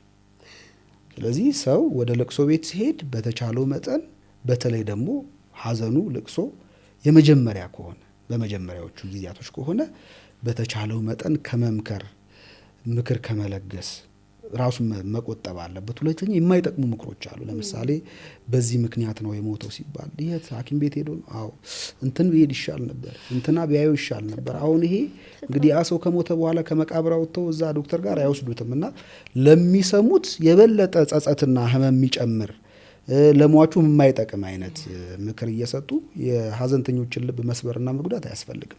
ስለዚህ እኔ የሚመከረው የሚያጽናኑ ሰዎች በተለይ በመጀመሪያዎቹ የሐዘን ጊዜያቶች አጠገባቸው መሆን በራሱ ሐዘናቸው የነሱ የሞተባቸው ሰዎች ሐዘን የነሱም ሐዘን ጭምር እንደሆነ ስሜትን ማሳየት ይሄ በራሱ የሚያጽናናም ጭምር ነው እና ቅዱስ ጳውሎስም ይላል እኮ ከሚያለቅሱ ጋር አብራችሁ አልቅሱ ይላል፣ ከሚያዝኑ ጋር አብራችሁ ደስ ከሚላቸው ጋር ደግሞ አብራችሁ ደስተኛ ሁኑ ይላል። ስለዚህ ብዙ ጊዜ ያጠግባል እኮ። ለምሳሌ አንቺ ደስ ሲልሽ ከቃል በላይ የሆነ ሰው ላይ የምትመለከችው የፊት ራሱ አይደለ ጌስቸሮች ደስ አይሉ ያጠግብሻል፣ ልብሽን ያጠግብሻል። ሐዘንም እንደዛው ነው። ስለዚህ ከሚያዝኑ ሰዎች ጋር ከቃል በላይ የምናጽናናቸው አጠገባቸው በመሆን ስሜታችንን ማሳየትም ጭምር ስለሆነ ሲያለቅሱ አብሮ ማልቀስ ማጽናናትም ያስፈልጋል። ይሄን ነው መጽሐፍ ቅዱስ የሚነግረን። ስለዚህ ማጽናናት ላይ በጣም ጥንቃቄ ማድረግ ያስፈልገናል። ከመካሪነት ይልቅ አጠገብ ተቀምጦ ሐዘንን መካፈል የበለጠ ያን ሰው ያጽናነዋል። ኢቭን ጥቅስን ብንጠቅስ ቃለ እግዚአብሔርን ብናስተምር በተለይ የሐዘን የመጀመሪያዎቹ ጊዜያቶች ዲኒያል ስቴት ነው እና ያንን ነገር ላለመቀበል አይምሯቸው እየታገለ ያለበት ጊዜ ነው ያ ጊዜ ማለት። ይሄ ደግሞ ተፈጥሯዊ ነው። በቃ ሰው በጣም ይወደው የነበረውን አጠገቡ የነበረውን ሰው ድንገት ሲያጣ የመጀመሪያው እንግዲህ አይምሮ ያንን ላለመቀበል የሚያደርገው ጥረት ጉዳዩም ባለማመን የተነገራቸው እንኳን ስለዚህ ጉዳይ ማውራት የማይፈልጉ ሰዎች አሉ። ርዕስ የሚቀይሩ እና አንዳንዴ ስትመለከችው ትንሽ ሀሳባቸው ተዛነፈ ማለት ነው አይደለ? ወደማይሆን እንትን እየገቡ ነው እነዚህ ሰዎች ብለሽ አይደል? አይምሮ ተነካ እንዲህ ብለሽ እንድታሰብ ያደርግሻል። ግን ያ የምን መገለጫ ነው? ጉዳዩን ለመቀበል አእምሯቸው ሬዲ አይደለም፣ ዝግጁ አይደለም። ስለዚህ በተቻለው መጠን ከዚያ ለማምለጥ ነው የሚሞክረው። ስለዚህ ኢሞሽናል ነምብነስ አለ። ለምሳሌ ድንዝዝ ማለት በቃ መልስ አለመስጠት። ምንም ነገር ተፈጥሮ እንግዲህ ትልቅ አደጋ ተፈጥሮ ወይም ሞተ ተብሎ ገሌ እንዲሆነ ተብሎ ተነግሮት ድንዝዝ እንባም ያስቸግረው ሰው አለ አይደል? ምን ብሎ መመለስ እንዳለበት የሚያስቸግረው ሰው አለ አይደል? እና ከዛ ደግሞ የሜንታል ስኬፕ የሚባል ደግሞ አለ። ጭራሽ አይምሯችን ደግሞ ከዛ ነገር ለማምለጥ የሚያደርጋቸው ጥረቶች ምናምን አሉ። እና በዚህ ጊዜ የሚሰጡ ምክሮች ዋጋ የላቸው። አንደኛ ያ ሰው እየሰማን አይደለም ያለው፣ ጉዳዩን እየካደ ያለ ሰው ነው። ላለመቀበል አይምሮ በጣም እየታገለበት ነው ያለው እና በዚህ አይነት ሀሳብ ውስጥ ያለ ሰው አይደለም የሰው ምክር ለመስማት በትክክል እንኳን ማዘን ገና አልጀመረም ያ ሰው ጉዳዩን ስላልተቀበለው ማለት ነው። እና በዚህ ጊዜ በተቻለ መጠን ቅድም እንዳልነው ያንን ሰው ብንችል መንከባከብ ማለት የሚያስፈልገውን ነገር ማድረግ፣ አጠገቡ መሆን፣ ማስተዛዘን፣ በትክክል ስሜትን መግለጽ ያስፈልጋል እንጂ አይዞ በርታ እንዳታለቅስ እግዚአብሔር ያመጣው ነው ምን ይደረጋል፣ ተው አንተ ስንት ነገር እግዚአብሔር አድርጎ የለ እንዴ ምን ሆነ ነው አሁን በዚህ እንዴት እግዚአብሔርንማ ሞጋት አያስፈልግም። እንዲህ አይነት ምክሮች አሉና እንዲህ አይነት ምክር የሰውን ድካም ያላገናዘበ ምክር ነውና ሐዘንተኛውን የበለጠ ያቆስለዋል። ስለዚህ እነዚህ ሰዎች ባሉበት በዛ ደረጃ ላይ ከውጭ የሚመጣውን አስተያየትም ሆነ ምክር የመስማት ፍላጎቱም ስለሌላቸው ያንንም ለመቀበል ራሱ አይምሯቸውም ሬዲ ስላልሆነ በዚህ ምክንያት በዚያ ወቅት የሚሰጡ ምክሮች፣ ተግሳጾች ይሄን ብታደርጉ ጥሩ ነው፣ ይሄን ባታደርጉ ጥሩ ነው የሚሉት ነገሮች ሁሉ ዋጋ ቢስ ናቸው የሚሆኑት እና በተቻለ መጠን በተለይ ቅድም እንዳልነው በሀዘን የመጀመሪያዎቹ ጊዜያት አጠገብ ሆኖ ስሜትን ማጋራት ማዘናችንን ይሄ ነገር እኛንም እንደጎዳን ጭምር ማሳየት በራሱ በቂ ማጽናኛ ነው። በጣም ይገርማል። እኔ ወደ ራሴ እየተመለስኩ ነው ማስባቸው እነዚህ ነገሮች እያንዳንዱ ሲነሳና መታው ብዙ ሰው የተለያየ ነገር ይመክራል በዛ ሰዓት። አሁን ስለ ዲኒያል መነሳቱ እዚህ ጋር ራሱ በጣም በቃ ምክንያቱም ሰዎች አይቀበሉ መጀመሪያ እንዳልከን ሪያሊቲውን ቢያውቁትም ግን አይምሮ ከዛ ነገር ማምለጥ ስለሚፈልግ ሀዘኑን አይቀበለውም እና በዛን ሰዓት ምናስበው የዛን ሰው መምጣት የዛን ሰው መገኘት ነው። የሚመጣው አጽናኝ ደግሞ የሚመክረን ከዛ ሰው ውጪ መኖር እንድንለማመድ። እርግጥ ነው ሰው ሲመጣ ሀዘኑንም ምክሩንም ሁሉንም ነገር አንድ ላይ ሰጥቶ መሄድ ስለሚፈልግ ይሆናል። ግን ሀዘን ውስጥ ባለው ሰው ላይ ግን መረጃው ከመስማት ውጪ ምንም በደንብ ሪሌት አያደርግልንም። ከዚህ ጋር ተያይዞ ወደ ደግሞ በስብከት ደግሞ በቤተ ክርስቲያን ደግሞ የሚሰጡ አሁን ሰልስት ላይ እንደዚሁ ማታ ካህናት ዲያቆናት መጥተው የሚያስተምሯቸውም ትምህርቶች አሉና እነሱ ጋርም ደግሞ መለስ ብለን እዛ ጋር ደግሞ ያሉትን ነገሮች ለማየት እንሞክርና ማስታውሰው እኔ በሀዘኔ ጊዜ መተው ማጽናኛ ትምህርቶች ይደረጉ ነበረ እና እዛ ላይ የአላዛር ታሪክ ነበረ ሲነገር የነበረው። በጣም የሚገርመው ከአላዛር ታሪክ ውስጥ ለኔ ይሰማኝ የነበረው ክርስቶስ አላዛርን ማስነሳቱን ነው። ስለዚህ ምንድነው ተስፋ ማደርገው ምንድነው አስብ የነበረው የኔም እንዲነሳ እኔ ማርታን አይደለሁም እኔ ማርያምን አይደለሁም ግን ከሀዘኔ ጥልቀት የተነሳ በቃ እዛ ጋር የምፈልገው ያንን ነበርና 4 ቀን አልሆነውም የኔ የሚነሳ ይሆን የሚለው ነገር ነበር የሚሰማን። ግን ትምህርቱን የዛን ጊዜ ሳስበውና ካለፈ በኋላ ተመልሼ ይሄንኑ ትምህርት ሳነጻጽረው እይታዬ ፍጹም የተለየ ነው እና ዲኒያልን ከምንማረው ከምናውቀው በላይ በደንብ ኤክስፒሪየንስ ስላደረኩት ሰዎች እዛ ጋር ምን እያልናቸው እንደሆነ መረጃው እዛ ጋር ሲደርስ ምን ማለት እንደሆነ ፊል እንድናደርግ አድርጎኛልና ክርስቶስ የኔንም ባስነሳው ነበር አስቤ ነበረው። እና በቤተ ክርስቲያንስ የሚሰጡ ትምህርቶቻችን ምን ያህል ከእንትኑ ጋር ሌት ያደረጉ ናቸው ወይም እንዴትስ ቢሆኑ ሞር ለሀዘንተኛው ቅርብ የሚሆኑ ይመስላል?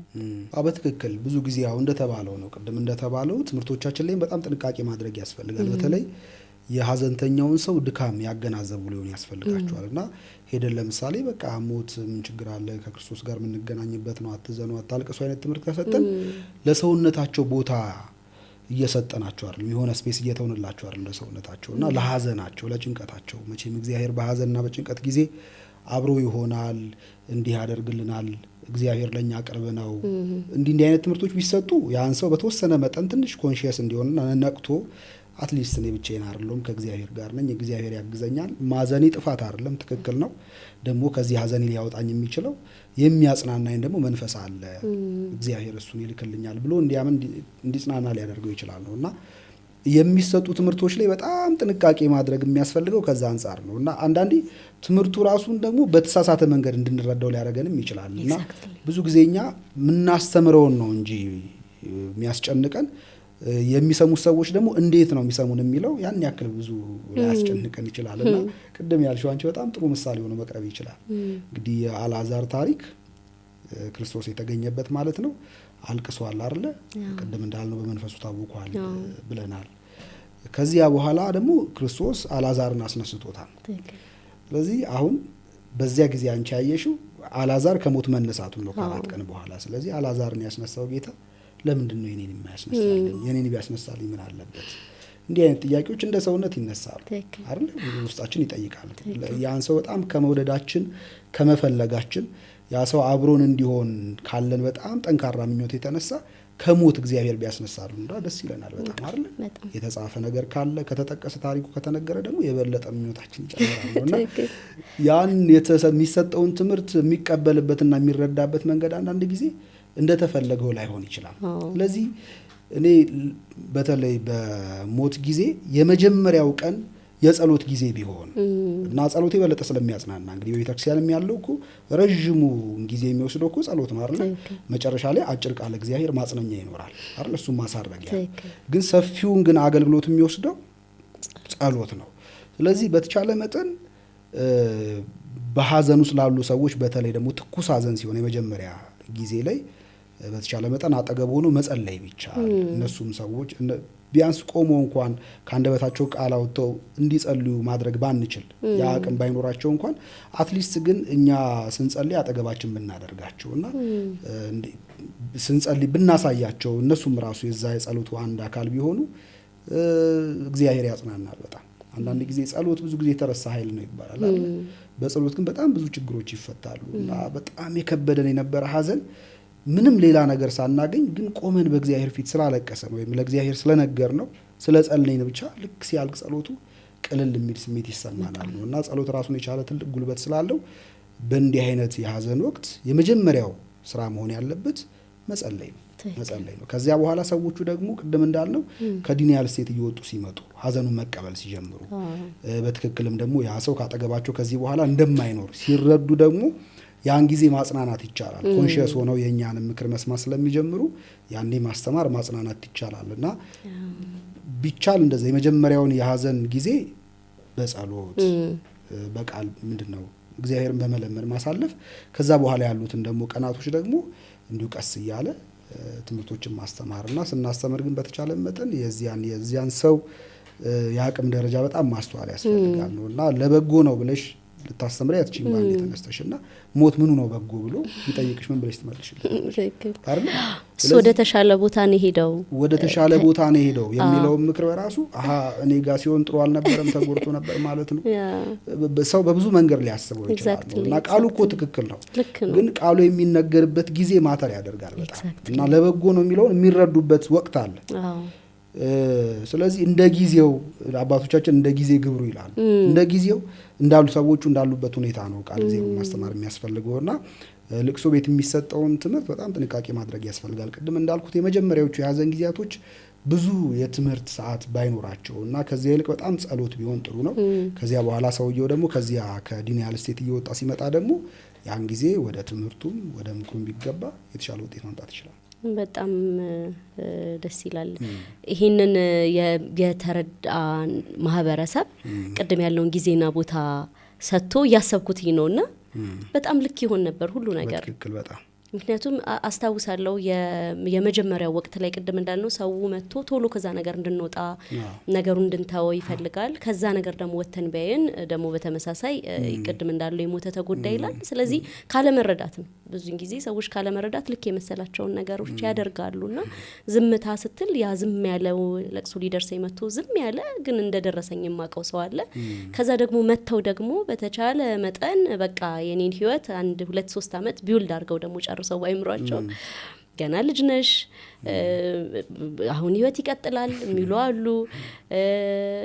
በጣም ብዙ ነገሮች አሉ። ያው እኔ እንደምታውቀው ባለቤቴ ነው በአክሲደንት ያጣሁትኝና ምንም ማስባቸው ነገሮች አልነበሩም። በዛ ውስጥ ሆነን ግን ስለ ፊውቸር ሰው ሲያወራ በቃ እኔን እንዳልተረዳኝ ነበር የሚሰማኝ የነበረውና ቅድም የተባለውን ዝምታ ቅድም የተባለውን ለብቻ መሆን ምክንያቱም ገና አልተቀበልኩትም ነገሩ። አደጋ አክሲደንት ሲሆን ደግሞ ይሄ ፕሮሰስ ለማድረግ ትንሽ ጊዜ ይፈልጋል። እንደውም ሪሌ ወዳልሆነው ነገር ነው መሄድ እፈልጌ የነበረው። በቃ ይመጣ ይሆናል የሆነ ነገር ውስጥ ገብቶ ይሆናል ያየናቸውን ነገሮች ሁሉ ቀብረን ጨርሰን ምን ብለን እንኳን አክሰፕት አናደርግምና ሰዎች ይሄንን ኮንዲሽን ይሄንን ሪያሊቲ አውቀው ቅድም እንደተባለው ዝም ማለትን በመንፈሳዊ ደግሞ በጸሎቱ ከዛ ደግሞ ልክ አክሰፕት ስናደርገው ማለት ልክ እኔ ከተቀበልኩኝ በኋላ ነገሩን አክሰፕት ካረኩ በኋላ ወደዚህኛው መንገድ ነው ሄድኩት። የተማርኳቸውን ነገሮች ደግሞ ለማሰብ በጣም ለሐዘን በቃ እምነት በጣም ከብዙ ነገር የሚያወጣን ሁሉም በየእምነቱ ይሄ መንፈሳዊ የሆነው ነገር ላይ ምክንያቱም አውት ኦፍ ኮንትሮል ነው። አሁን ትዳር ሲሆን ፍቺ ሲሆን ሌሎች ነገሮች ሲነሱ እንደው ፊክስ ለማድረግ አቅም እናገኛለን አይደል? በተለያየ መንገድ ግን ፊክስ ማድረግ የማንችለው ችግር ነው ሞት። ስለዚህ ያንን ነገር አክሰፕት ካደረግን በኋላ የዚህ ደግሞ ባለቤት የሆነው ሁላችንም በየእምነታችን የምናመልከው አምላክ ነው።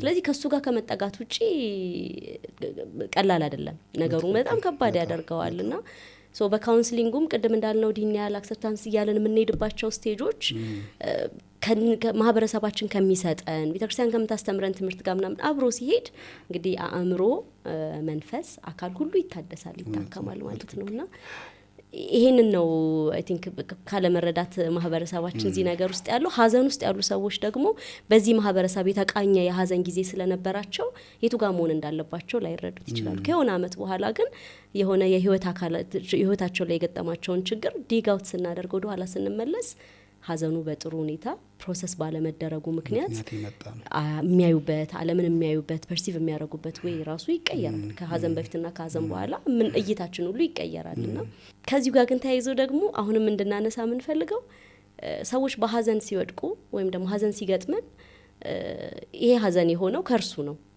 ተፈጣሪ ነው ብለን ደግሞ ያንን ወደ ማማረር እንገባለን። ከባድ የሚያደርገው መንፈሳዊ ስብራቱ ነው። አካላዊ የሆኑ ስብራቱን ዙሪያችን ላይ ያሉትን ስብራቶች ማህበረሰቡ የተለያየ ሰው አንድ ላይ ያደርግልናል። ግን ስፒሪቹዋሊ ግን በቃ ከክርስቶስ ጋር ያለን ቦንድ ነው እንትን የሚለውና ለምንድነው በደስታ ሲሆን ለምስጋና ለምን ወደ ክርስቶስ እንደምንሄደው ሁሉ ሀዘንም ሲሆን ደግሞ ለምን ይሄንን አደረገ በእኔ ህይወት ውስጥ ብለን እንማረር ሰዎች ያማረራሉ። ኪል ካረጉ በኋላም እንደው ይቅር ይለኝ ይሁን ብለው ደግሞ መልሰው የሚፈሩት በዚህ ምክንያት ነውና መንፈሳዊ ስብራቱንና ደግሞ ክርስቶስን ማማረራችን እንዴት ሰው መቼም ያው እንደተባለው ነው። በተለይ በሀዘን ጊዜ በጣም የሚወዱትን ነገር ሲያጡ መጀመሪያ ብሌም የሚያደርጉት ፈጣሪያቸውን ነው። ለምን ይሄን አመጣብኝ፣ ምን አደረኩ፣ ለምን እንዲህ ታደርግብኛለህ ይላል። በእርግጥ እኔ ሞት ላይ ያለው እንትን ብሌም ማድረግ ነው በጣም የሚያስገርመኝ። ምክንያቱም ሌሎች ሰዎች ሲሞቱ እኮ እናያለን አይደለ? የሌሎች ሰዎች በጣም የሚወዷቸውን ሰዎች ሲያጡ እንመለከታለን አይደል? እና ይሄ ደግሞ የሚቀር አይደለም፣ ተፈጥሯዊ ነው። የሆነ ጊዜውን ጠብቆ እግዚአብሔር በቀጠረው ቀን እኛ ጋርም አንኳኩቶ እንደሚመጣ አናስተውለውም። እና ወደኛ ሲመጣ ያን ጊዜ ደግሞ መልሰን እግዚአብሔርን ስንጠይቅ እንታያለን። እና ለምን አመጣህብኝ ምናምን እንላለን። በእርግጥ ሰው ከእግዚአብሔር ጋር ቅርበት ሲኖረው እውነት ነው እንዲህ አይነት ጥያቄዎችን ሊያቀርብ ይችላል። እግዚአብሔር ደግሞ መቼም ሞት ክፉ ባይባልም በራሱ ማለት ነው ሞት በራሱ ክፉ ባይባልም ግን ደግሞ በሞት ምክንያት የሚመጣብንን ሀዘን ያውቃል።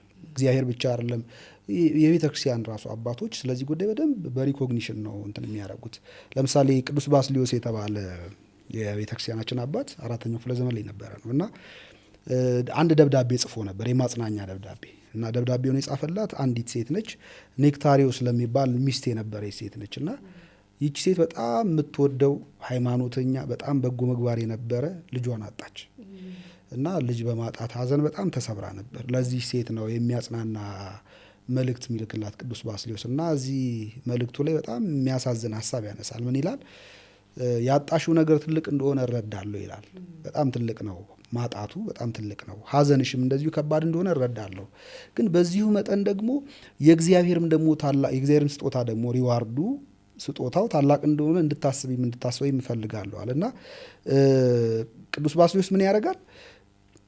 የሚወዱትን ሰው በማጣት ውስጣችን የሚፈጠረውን ህመም፣ የሀዘን ስሜት ሰማዕታት ከሚቀበሉት መከራ ጋር ያነጻጽረዋል።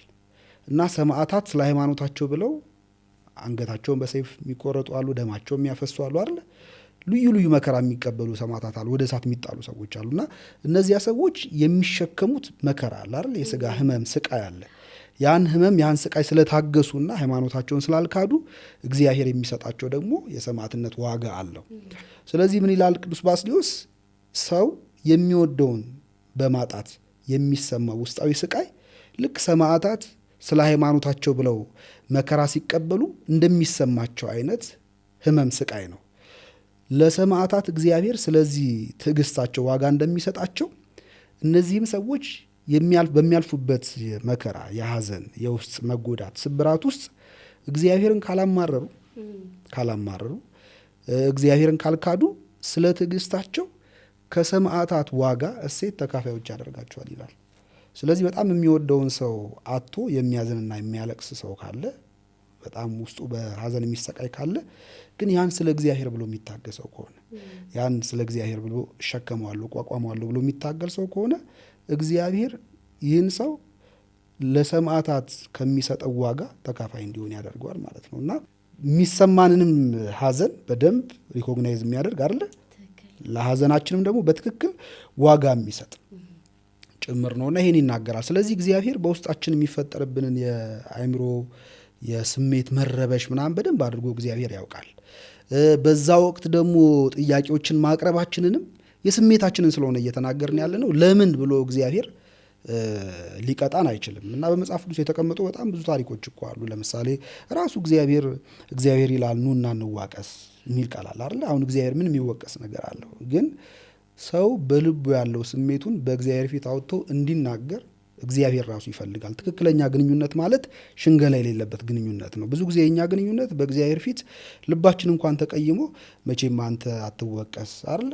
አንተ አትከሰስ፣ አንተ ያደረከው ትክክል ነው ይላል። በውስጡ ግን እኩል ትክክል አይደለም እያለ እየነገረው ነውና የሚታገለው ስሜት አለ ውስጡ ላይ። ግን ከላይ ግን እግዚአብሔርን በቃል ለመሸንገል የሚሞክር ሰው አለ። ይሄን አይነት ግንኙነት እግዚአብሔር አይፈልግም።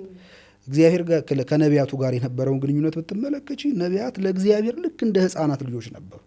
ለምሳሌ ነቢዩ ዮናስ የምታስታውሹ ከሆነ ዮናስ ወደ ነነዌ ሊሰብክ ከገባ በኋላ የነነዌ ከተማ ትገለበጣለች አለ አይደል? ትገለበጣለች ካለ በኋላ ግን የነነዌ ከተማ እንዳሰበው አልተገለበጠችም ነበር፣ አልጠፋችም ነበር። ስለዚህ አዘነ በጣም። መጀመሪያም ገና ከተርሴስ ስነሳ የነገርኩ ይሄን ነበር፣ የተናገርኩት ይሄን ነበረ። እኔ እናገራለሁ አንተ ግን አታደርገውም ብዬ ነበር። አሁን ይሄ ፍርሃቴ ነው እውነት የሆነው እና ብሞት ይሻለኝ ነበር አለው እግዚአብሔር። ሞት ይሻለኝ ነበር አለው። እና ለምንድን ነው የምታዝነው ብሎ እግዚአብሔር እንደገና ጉዳዩን ሊያስረዳው ይሞክራል። እና ዮናስ ከከተማዋ ወጣ ብሎ ባለች አንድ ተራራ ላይ ቁጭ ብሎ የነነዌን ከተማ መጥፋት ይጠባበቅ ነበር። ልጠፋ ትችላለች ብሎ ማለት የተናገረው ቃል ሲፈጸም ለማየት ጉጉት ስለነበረው እና እዛ ተራራ ላይ እያለ በጣም ኃይለኛ ፀሐይ ነበር እና ያ የፀሐይ ሲያቃጥለው እግዚአብሔር አንዲት ቅል አበቀለለት እና ያቺ ቅል ከበቀለች በኋላ ዮናስ ከዚያች ቅል ስር ተጠልሎ በጣም ደስ አለው በጥሏ።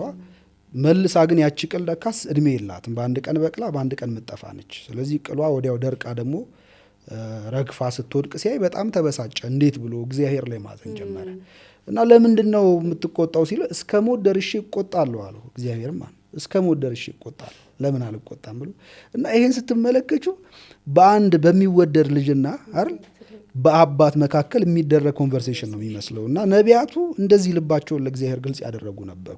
እና እግዚአብሔር ይሄን አይነት ሽንገላ የሌለበትን ግንኙነት ይፈልጋል። ይህን በመጽሐፈ ኢዮብ ላይም እናገኘዋለን። ኢዮብ ለምሳሌ ብዙ ጊዜ እኛ ስለ ኢዮብ ስናነሳ የምናውቀው ከምዕራፍ 1 እስከ ምዕራፍ 3 ድረስ ያለችው አይደል? ከዛ ምዕራፍ 42 ላይ ነው የምንሄደው። ኢዮብ ሀብት ንብረቱን አጣ፣ ልጆቹን አጣ፣ ወደ መሬት ሰገደ፣ እግዚአብሔር ሰጠ፣ እግዚአብሔር ነሳ ብሎ አመሰገነ። ከዚያ ሚስቱ እግዚአብሔርን ስደብ አለችው፣ አልሰድብም አለ፣ ስለታመመም እሱ ጭምር ማለት ነው። ከዛ በኋላ እግዚአብሔር ደግሞ ኢዮብን ፈወሰው ነው እንጂ በመካከል ያለው ወደ 30 ምናምን ምዕራፍ ኢዮብና እግዚአብሔር ያደረጓቸው ኢዮብ ከጓደኞቹ ጋር ኢዮብ ከእግዚአብሔር ጋር ያደረጋቸው ነገሮች አላነበብናቸው እና ኢዮብ በጣም ኃይለኛ ትዕግስቱ ነው። እንደውም ምን ያሁን ስለ ኢዮብ ስታነሳ ይቅርታ ትዕግስቱን ነው። እንደውም ኢዮብ ሲባል ታጋሽ፣ ግን በመሀል ግን አማሮ ነበር። በመሀል በጣም ትግል ነበረበት ከእግዚአብሔር ጋር እና ትግሉ ደግሞ በቅድም እንዳልነው ጓደኞቹ መጥተው ከዚያ በኋላ እሱ መናገር ከጀመረ በኋላ ጓደኞቹን በጣም ትሪገር የሚያደርግ ነበር ይናገሩት የነበረው። በጓደኞቹ ምክንያት ደግሞ ኢዮብ የበለጠ በቃ እግዚአብሔርን መጠየቅ ጀምሮ ነበር። ኃጢአተኛ ነው ይሉታል እና ኢዮብ ዲፌንድ ያደርጋል ራሱ። እንዴ እኔ ምንድን ነው ያደረግኩት? ብቻዬን አልበላው ይላል እና ለሰዎች ያካፍል እንደነበር የድሆችን ሀብት ንብረት እንዳልወሰደ ንጹሕ እንደነበር ይናገራል። እውነትም ደግሞ ኢዮብ ንጹሕ ነው። ግን ጓደኞቹ ኃጢአተኛ ነህ፣ እግዚአብሔር ኃጢአት ባይኖርብ ኖሮ እንደዚህ በደዌ ቀስፎ አይዝህም ነበር እና ንጹሕ ሆኖ ያጠፋው የለም። አንድ ሰው ጥፋት ካጠፋ ነው እግዚአብሔር የሚቀጣውና ጥፋት አለብህ ብለው ሊያሳምኑት ነበር ይሞክረው የነበረው እና መጨረሻ ላይ እንደውም ተቀበለና ያንን እሺ እኔ ኃጢአተኛ ከሆንኩ ኃጢአተኛን ትምራለህ አይደል ወይ? ለምንድን ነው የማትምረኝ ብሎ እግዚአብሔርን በጣም ይከራከረው ነበርና እግዚአብሔርን ነው ምድራዊ ዳኛ ሆኖ ባገኘው የምድር ዳኛ ሆኖ ባገኘ በሸንጎ ተከራክሬ በረታሁት ነበር ይላል። የዚህን ያህል ከእግዚአብሔር ጋር ሲነጋገር እናገኘዋልና ስለምንድን ነው የምታስጨንቀኝ? ምራቄን የምውጥበት እንኳን አፍታ ስጠኝ፣ እፎይታ ስጠኝ ብሎ እግዚአብሔርን እስከ መጠየቅ የደረሰና እነዚያ ሰዎች ኧረ እግዚአብሔር እንዲህ አይባልም፣ አንተ እኮ ጥፋት ስላለብህ ነው፣ አንተ እንዲህ ስለሆንክ ነው እያሉ ለማረብ ነበር ይሞክሩ የነበሩት። በኋላ እግዚአብሔር ኢዮብን ከፈወሰው በኋላ እነዚህ ሰዎች በእግዚአብሔር ፊት መስዋዕት ለማቅረብ ፈልገው ነበር እና ከለከላቸው። የከለከላቸው ለምንድን ነው?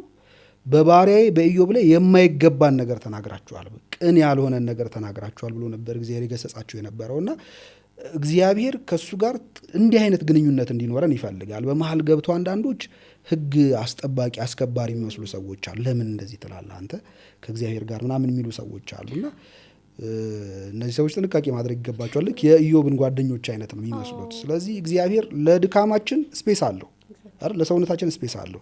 ልክ አንድ ህጻን ልጅ በፍቅር አባቱን ለምንድን ነው እንደዚህ የምታደርገኝ ብሎ እንደሚጠይቀው፣ ይሄ ከጥላቻ አይደለም፣ ምክንያቱም ከማወቅ አንጻር ነው አይደል? ኢዮብም እንደዚህ ነበር ጥያቄው የነበረው። ስለዚህ እግዚአብሔር የኢዮብን ጥያቄ ተቀብሎ ከምዕራፍ 38 ጀምሮ ስታነቢ መልስ ሲሰጠው ትመለከቻለሽ። መልሱ ግን ኢዮብ ለጠየቀው ጥያቄ ቀጥተኛ መልስ አይደለም የሰጠው። ግን የኢዮብ እውቀቱ በጣም ትንሽ እንደሆነና የእግዚአብሔርን ፍርዱን አሰራሩን ለመመርመር የሚችልበት አቅም እንደሌለው ራሱ እግዚአብሔር ኢዮብ ሊመልሳቸው የማይችላቸው 7 ጥያቄዎችን ጠይቆ ተነስታ አትቀቁም ጠይቃለሁ ትመልሳለህ ይለዋል። ከዛ ምድርን ስመሰረት አንተ የት ነበርክ ይለዋል። የእግዚአብሔር ልጆች ሲዘምሩ የአጥቢያ ኮከቦች እልል ሲሉ የት ነበርክ አንተ፣ እንዲህ ባደረግኩ ጊዜ አንተ የት ነበርክ እያለ ወደ 7 ጥያቄዎችን የማይመልሳቸውን ይጠይቀውና በኋላ ላይ ኢዮብ እውቀቱ በጣም የተገደበ እንደሆነ የእግዚአብሔርን ስራውን መርምሮ እንዲህ የሚያደርገው እንዲህ ስለሆነ ነው፣ እንዲህ የሚያደርገው ይሄ ስለሆነ ነው ብሎ የእግዚአብሔርን ሐሳብ ዘርዝሮ ለማስቀመጥ የሱ የሰውነት ገደብ እንደሚከለክለው አምኖ እጄን ባፌ ጫንኩኝ ይላል እና ይሄን ሲመልስ ታገኘዋለች ነው። ስለዚህ እግዚአብሔር ይኸውልሽ ድካማችንን ስለሚያውቅ ስፔስ አለው። ለምን እንደዚህ ያላችሁኝ አይልም። ሰውም ደግሞ በዛ የመከራ የሐዘን ወቅት ውስጡ ብሶት ስለሚኖርበት አይደል ማጣቱ የሚወደውን ሰው ካጠገቡ መለየቱን እያሰበ በጣም ውስጡ ብሶት ስለሚኖርበት እውነት ነው ከእግዚአብሔር ውጭ ማን አለን? ስለዚህ በሱ ፊት ቆመን የልባችንን ሐሳብ እናፈሳለን። ለምን ብለን እንጠይቃለን። በኋላ ግን እግዚአብሔር የሚያስተምርበት ጊዜ አለው። ልክ ሲያስተምረን ግን ያን ጊዜ እጃችንን ባፋችን የምንጭንበት ጊዜ አለ። እንዲህ ብዬ መናገር የለካስ እግዚአብሔር ይህን ስላላሳየኝ ነው ብለን ደግሞ በራሳችን የምንማርበት ጊዜ አለ እና የምንጠይቅበትን ጊዜ በኋላ ተመልሰን ወይን እንደዚህ ማድረግ አልነበረብኝም ሳይሆን ውስጣችን የነበረውን ጥያቄ ስለጠየቅን ነው እግዚአብሔር መልሱን የሰጠን ጭምር እና እንደዛ ባንጠይቅ ኖሮ ሽንገላ ነበር የሚሆነው። በልባችን በጣም ብዙ ጥያቄ ነው ኖሮብን እግዚአብሔር ላይ ልባችን ለማጉረምረም እየሞከረ ልባችን እየቀለጠ አንደበታችን ግን ዝም ቢል እግዚአብሔር ራሱ ግንኙነታችንን ይታዘባል ከሱ ጋር ያለን እና እንዲህ አይነት ጸጸት ሊኖር አይገባም። በጣም በትክክል አባትን እኮ ልጆች ሆነን አባታችን ላይ እናጉረመርማለን። ለምን ያልተደረገልኝም እንላለን። ስለዚህ የአባትና የልጅ ግንኙነቱ ካለ ይህንን መጠየቁ ልክ ነው። የእውነትም ደግሞ እግዚአብሔር የሚረዳ አባት ነው። ስንጠይቅም ነው እንዳልከው በደንብ መልሱንም የምናገኘው። የምርም እጃችን ባፍ ማስጫን ስትል ማስታውሰው ነገር ምንድነው የመጣሁበትን መንገድ ሳስበውና የደረስኩበትን ነገር ሳቅ ምን ተፈጥሮ ነው ውስጤ ይል ነበረ። ምክንያቱም በብዙ ነገር ተስፋ የቆረጥኩበት ጊዜ እግዚአብሔርን የጠየቅኩበት ጊዜ ነው። እሺ እኔ እሺ ልጃችንስ እውነት በዚህ እድሜ አባቱን ማጣቱ ለምን እል ነበረ እና ይሄንን ሁላ ክርስቶስን እግዚአብሔርን ስጠይቅ ይሄን ሁላ ነገር እርሱን ስጠይቅ ግን እሱ አዋቂ ነው። አልችልም መልስ እዛ ጋር ሊመለስልኝ አይችልም።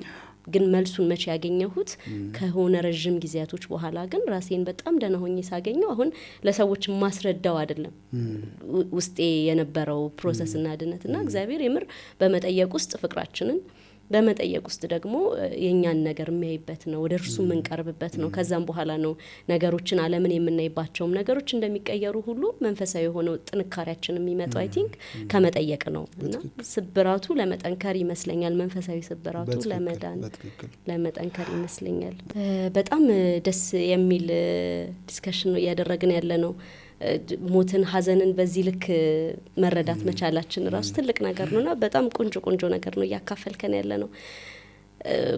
ቀደም ይዘነው ከመጣናቸው ነገሮች ጋር ይያያዛል። ይሄ ከሐዘን ጋር ተያይዞ ያለውን የመንፈሳዊ የሆነውን ስብራታችንን ማዘናችንን አንድ እንትን የሚያደርገው ነገር ምንድነው? ብዙን ጊዜ በደስታችን ሲሞላልን ስናገኝ ነው የእግዚአብሔርን ኤግዚስተንስ የፈጣሪን ኤግዚስተንስ በህይወታችን የምናስበውና ሞት ላይ ግን በቃ አንተ ባትኖር ነው አላግየና ላዛር እንትን ላይም እሱንም ማንሳት እንችላለንና ዳውት ውስጥ እንገባለን። የክርስቶስን መኖር ዳውት ውስጥ እንገባው ለምንድን ነው? ለምን ሁሉ ጊዜ ከደስታችን ከማግኘታችን ጋር የምናደርገው? እውነት ነው። ብዙ ጊዜ እግዚአብሔር ያለ የሚመስለንኛ ደስታችን ሳቃችን ምን ወርቅበት ሰዓት ላይ ነው እግዚአብሔር ከኛ ጋር እንደሆነ የሚሰማን እና ደስ ስንሰኝ እግዚአብሔር ደስ እንዲለን እንዳደረገ አይደለ የሆነ ነገር ስናገኝ እግዚአብሔር ያን ነገር እንደሰጠን እያሰብን ነው የእግዚአብሔር መኖር በዛ ውስጥ ፈልገን የምናገኘው እና ብዙ ጊዜ ግን ሰው ሀዘን ላይ ለምን ተውከኝ ብሎ እግዚአብሔር የሚጠይቅበት ጊዜ ነውና መረዳት ያለብን ነገር ሞትም ህይወትም በእግዚአብሔር እቅድ የሚከናወኑ ነገሮች ናቸው። ልክ በህይወታችን ላይ እግዚአብሔር እቅድ አለው አይደል? ወደ ህልውና ሲያመጣን እግዚአብሔር ወደዚህ ዓለም መተን እንድንኖር ሲያደርገን እግዚአብሔር እቅድ ነበረው፣ አላማ ነበረው። ልክ እንደዚህ ሁሉ ደግሞ ሞታችንም በእግዚአብሔር እቅድ የሚከናወን ነውና መለኮታዊ እቅድ አለበት ውስጡ። የእግዚአብሔር ደግሞ እቅድ የእግዚአብሔር ሐሳብ ደግሞ በተለይ ለኛ ለሰዎች ሲሆን መጥፎ ወይም ክፉ ነገር አለው ብለን ልንናገር አንችልም አይደል? የእግዚአብሔር ሐሳብ ሁሉ በጎ ነው። የእግዚአብሔር እቅድ ሁሉ መልካም ነው። ስለዚህ መኖራችን ለመልካም ከሆነ እግዚአብሔር መልካም አስቦ ካመጣን ሲወስደንም ለመልካም ነው የሚሆነው። በዛ በሞታችን ውስጥ መልካምነት አለ። ሰው ለዛ ነው ጥሩ ብሎ በሚያስባቸው ነገሮች ብቻ ሳይሆን ጥሩ አይደሉም ብሎ የሚያስባቸው ነገሮች ራሳቸው ጥሩ ናቸው አይደሉም ሌላ ጉዳይ ነው። ግን በዛ ውስጥም ደግሞ የእግዚአብሔር እቅድ እንዳለ መረሳት የለበትም ነውና እግዚአብሔር ለዛ ሰው የሚያከናውንለት ምን እንደሆነ አናቅም። ቅዱስ ዮሐንስ አፈወርቅ ደጋግመን እናነሳዋልና ቅዱስ ዮሐንስ አፈወርቅ እዚህ ላይ በጣም ሰፊ የሆኑ ትምህርቶች ስላሉት ነው። እና ቅዱስ ዮሐንስ አፈወርቅ ይላል ለምሳሌ አንድ ሰው በጣም ኃጢአተኛ የሆነ ሰው ብታይና ያ ኃጢአተኛ የሆነ ሰው ቢሞት እግዚአብሔር ምን አለ ለዚህ ሰው የንስሐ ጊዜ ቢሰጠው ትንሽ ቢያሰነብተው ከና ኃጢአቱ እንዴት ይወስደዋል አትበል። በዚህ ሞት ውስጥም የእግዚአብሔር ቸርነት አለ። ምክንያቱም ያ ሰው ቢቀጥል ኃጢአቱ እየበዛ ነው የሚሄደው። ስለዚህ እግዚአብሔር ኃጢአቱን የቋጨለት ቀኑን በማሳጠር ነው እንዲሞት ማድረግ ነውና በዚህ ስራ ውስጥ የእግዚአብሔር ቸርነትና ምህረቱ አለ። ስለዚህ እንደው ለምንድነው ቶሎ የገደለው እንዳትል ወጣት ብትመለከት እና ያ ወጣት ሰው በወጣትነት እድሜው ሲሞት ብታይ እንዴት እግዚአብሔር መኖር እየጓጓ እንዴት ይወስዷል ብለህ አትጠይቅ እግዚአብሔርን ይላል። ምክንያቱም እግዚአብሔር ይህ ሰው ቢቆይ ቶሎ የምታታልልና ወደ ኃጢአት ወጥመድ የምታስገባ ዓለም ስለሆነች ይህ ሰው ንጽህናውን ሊያጣ ይችላል። በጊዜ ቆይታ ኃጢአት እየጨመረ ሊመጣ ይችላል። ስለዚህ እግዚአብሔር እንዳይቆሽሽበት ከሱ እንዳይለይ ከሱ እጅ እንዳይወጣበት ፈልጎ በጊዜው ጠርቶት ሊሆን ይችላል ነው። ስለዚህ በዚህም እንትን አትበል ይላል።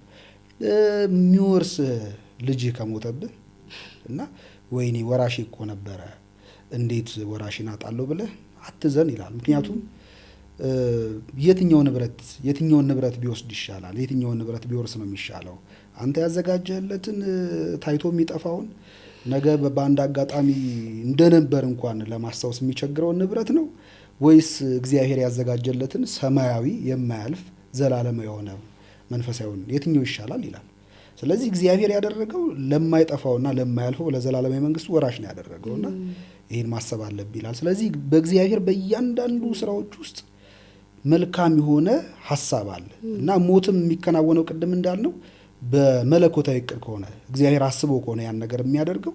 ስለዚህ በዛ ውስጥም ደግሞ የእግዚአብሔር በጎ ሐሳብ እንዳለ መረሳት የለበትም። እና በሐዘኔ ውስጥ እግዚአብሔር እንዴት ላገኘው ይችላል ብሎ የሚጠይቁ ሰዎች አሉ። በሐዘናችን ውስጥ እግዚአብሔር የምናገኘው ዋናው እንባችን ውስጥ ነው። እና እንባን እኮ የሰጠው እግዚአብሔር እኮ ነው አይደል? እንባ ባይኖር ኖሮ እስኪ ያስብ የሰው ልጅ ምን ይሆን ነበር? እንባ የውስጥን ስሜት አይደል? የተቆጣን ሰውነት ማስተንፈሻ ነው። እና በማንባት በማልቀስ የምናስወጣው በጣም ብዙ ነገሮች አሉ። ይሄ ሳይንሱም ይደግፈዋል። በትክክል ይደግፈዋል ሳይንሱም። እና እንባ ባይኖረን ኖሮ እንዴት እንሆን ነበር? ለሁሉም ነገር እኮ ነው። ለሐዘናችን ሰው አተን ብቻ አይደለም።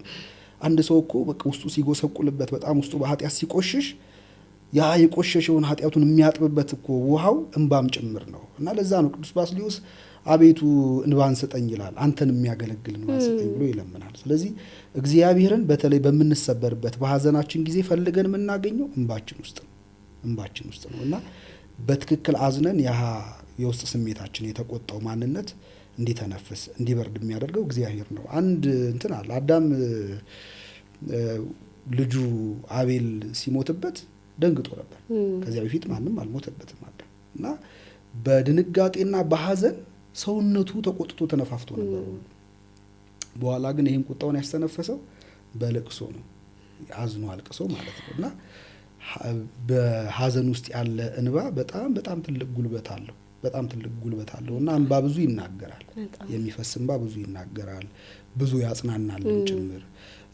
ቅድም ስንለው እንደነበር አንዳንድ ሰዎች ለምሳሌ አይዟችሁ አታልቅሱ አትዘኑ ምናምን ይባሉና ሳያለቅሱ ሳያዝኑ የሚያልፉ ሰዎች አሉ። እና እነዚህ ሰዎች እንባቸውን ወይ ሀዘናቸውን በእንባ ስላላስተነፈሱት ሰፕረስ የሆነ ኢሞሽን አለ ውስጣቸው፣ የታመቀ ስሜት አለ።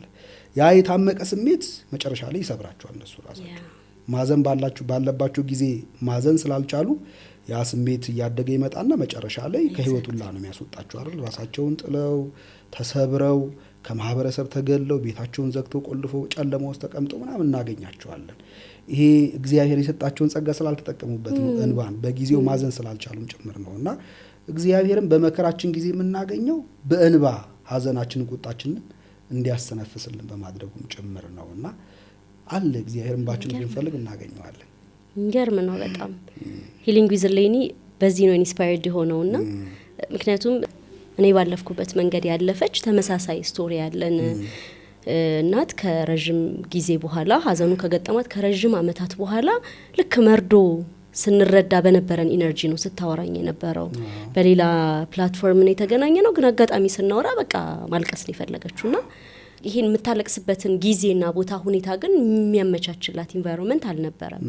እና አለማልቀሷ እሷና ከልጇ ጋር ያላትን ግንኙነት ላይ ሁሉ ትልቅ ተጽዕኖ ፈጥሯልና ቅድም እንዳልከው ከሚኖሩት ነገር ሁሉ ነው የሚያስወጣቸው፣ ከሚያደርጉት ነገር ሁሉ ነው የሚያስወጣቸውና ልክ ያንን ሳይ ነው ኦኬ ሀዘን ለካ መነገር አለበት መወራት አለበት ወደሚለው ነገር የመጣ ነው። ምክንያት ሰዎች ባለማልቀሳቸው እንዲያለቅሱ እድል ባለመመቻቸቱ ምክንያት ሌላ ሳይኮሎጂካል ኮምፕሊኬሽን ውስጥ ሌላ የህይወት ልክ ያልሆነ አኗኗር ውስጥ እንዲገቡ ያደርጋልና በዚህ ልክ የተፈቀደ ነገር ነው ማልቀስ እሷን ስለተነሳሽ ነው። ከዛ ውጭ ግን ስለ የክርስቶስን ኤግዚስተንስ የፈጣሪያችንን መኖር መገኘት የምናይበት ትልቁ ነገር እንደውም አሁን የነገርከኝ ይሰማኝ የነበረው እሱ ነው። እንግዲህ ብዙን ጊዜ ስናወራ ለማንሳት ሞክራለሁ። ሁለት ነገሮች ናቸው እኔ በህይወቴ የእግዚአብሔርን መገኘት ያየሁባቸው የእውነት በቃ እኔ ጋር አለ የሚለውን በደንብ ጥጉን ጥልቀቱን እንድረዳ ያደረገኝ አንደኛው ልጄን ስወልድ ነው።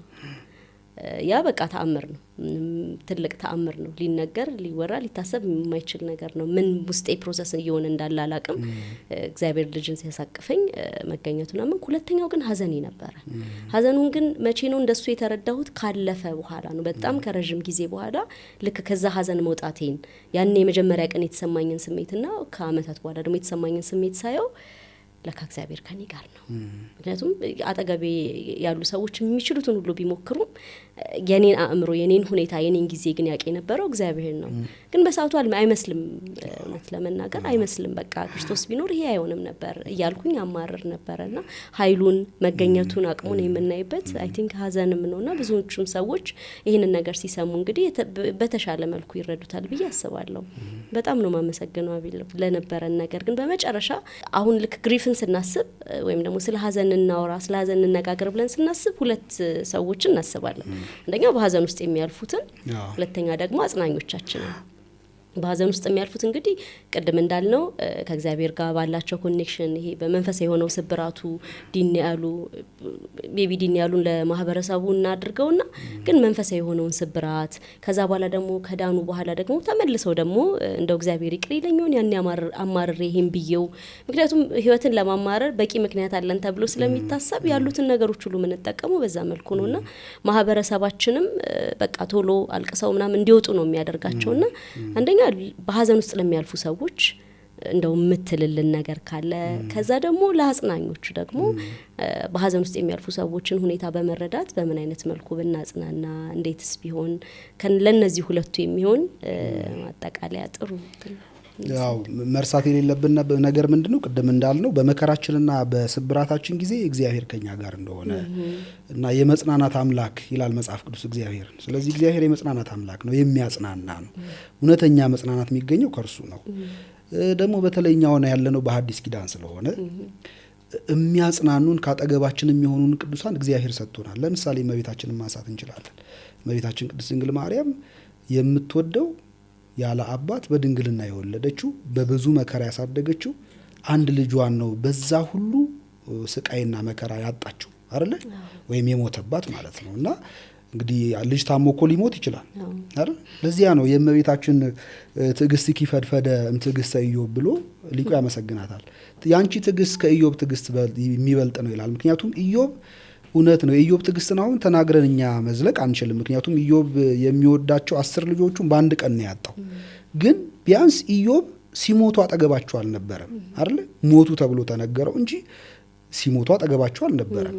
እመቤታችን ቅድስት ድንግል ማርያም ግን ከፍርዱ ጀምሮ ክርስቶስን ሲገፉት፣ ሲጥሉት፣ ሲያነሱት፣ መከራ ሲያደርሱበት ያን ሁሉ ደሙ እንደ ውሃ ሲፈስ አይደል? እየወደቀ ሲነሳ እንደውም የሚገርምሽ በኢየሩሳሌም ቀራኒዮ ላይ የመስቀል ምዕራፎች አሉ የሚጎበኙበት የሚጎበኝ የምንሳለመው ክርስቶስ ያረፈባቸው ምዕራፎች ናቸው።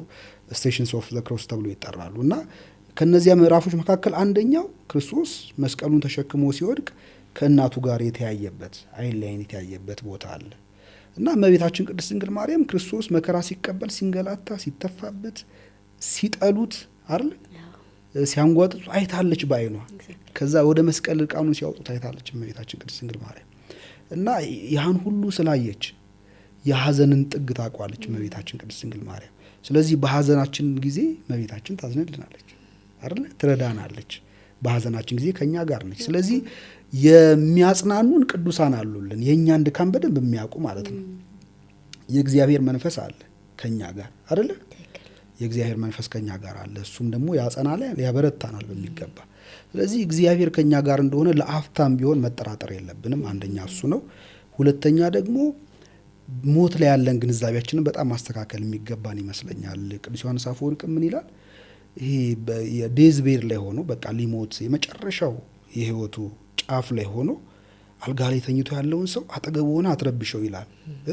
ከዛ ይልቅ ትልቅ ሜሴጅ አለው እሱ እዛ ቦታ ላይ ሆኖ ስትመለከተው ለአንተ የሚያስተላልፍልህ በጣም ትልቅ መልእክት አለ። እሱ ምንድነው? ይህ ሰው ተወደው ይሆናል። ስለምትወደው አብረው ትበላ፣ አብረው ትጠጣ፣ አብረው እንዲያድር ሁሉ ትፈልግ ይሆናል። ከሞተ በኋላ ግን የፈለገ ብትወደው አብረው እንዲያድር ግን አታደርግም ይላል። ወስደው ወደ መቃብር ነው የምታስገባው አይደል? አፈር ነው የምትመልስበት ሰውነት ብሎ ይላል። ይሄ ማለት ምን ማለት ነው? ልክ እንዲህ አይነት እጣ ፈንታ ነገ አንተንም ይጠብቃል። እና አንተ ለዚህ ምን ያህል ዝግጁ ነህ? ስለዚህ እሱን አትረብሸው ይላል። አንተ ግን ስለዚህ ነገር እያሰብክ ለራስ ደግሞ ትምህርት ውሰድ ብሎ ይናገራል ነው። እና ሁል ጊዜ ይሄን ማስተዋል ይጠበቅብናል በሚሞቱ ሰዎች በኩል። በቃ እኛም ተራችን ነገ አይደለ ይደርሳል። ስለዚህ እኔ ስለ ራሴ ነገ እንዴት ነው ራሴን ማዘጋጀት ያለብኝ ብሎ ከራስ ጋር በደንብ ጥሩ ውይይት ማድረግ ያስፈልጋል። ከሞት የሚቀር ሰው የለም። ሁላችንም ወረፋችንን እንጠብቃለን እንጂ እንሄዳለን። ሞት ጽዋ የሚባለው ለዚያ ነው። በመጽሐፍ ቅዱስ ጽዋ ይባላል። እና ጽዋ በተራ ይደርሰናል አይደል? ማህበረተኞች ስለሆን ሞትም ሁላችንም የሞት ማህበረተኞች ነው። ስለዚህ ሁላችንም ጋር በተራ እያንኳኳ ይመጣል። ስለዚህ የመሞቻችን ቀን ከመድረሱ በፊት አስቀድሞ ስለ ሞት በደንብ ኮንተምፕሌት ማድረግ ያስፈልጋል። በእኛ ቤተክርስቲያን ሊቃውንት ሪሜምብራንስ ኦፍ ዴዝ ተብሎ ይጠራል፣ ወይም ሞትን ማሰብ፣ ተዘክሮተ ሞት። እና መጽሐፍ ቅዱስ ሞቱን የማያስብ ሰነፍ ነው ይላል። ስለዚህ ሞታችንን ማሰብ አለብን። ለምሳሌ መነኮሳት መቃብር ቤት ውስጥ ይኖራሉ አይደል? ወይም ባህታውያን መቃብር ቤት ውስጥ ይኖራሉ። መቃብር ቤት የሚኖሩበት እኮ ምክንያት ሞትን እንዲያስቡ እኮ ነው።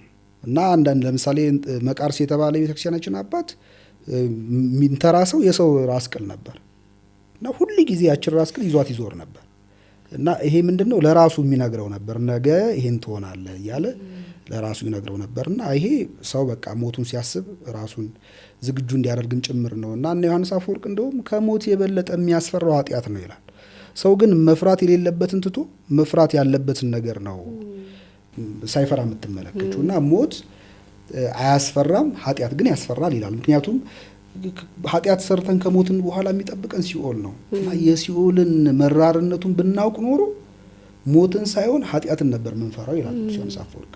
ስለዚህ እሱ ማሰብ አለብን። እንደውም ምን ምሳሌ ይሰጣል? ህፃናት ለምሳሌ የሆነ ጭንብል ስትለብሽ ይፈሩሻል አይደል? ይደነግጣሉ፣ ይጮሃሉ፣ ያለቅሳሉ። ግን ደግሞ እሳት ቢያዩ ከፊታቸው ሄደው እሳቱን ሊነኩ ይሞክራሉ። መፈራት የነበረበት እሳቱ ጭንብል ነው ያደረግሽው፣ ምንም አታረጊያቸውም አንቺ። እና መፍራት ያለባቸውን ነገር ትተው መፈራት የሌለበትን ነው ሲፈሩ የምንመለከተው።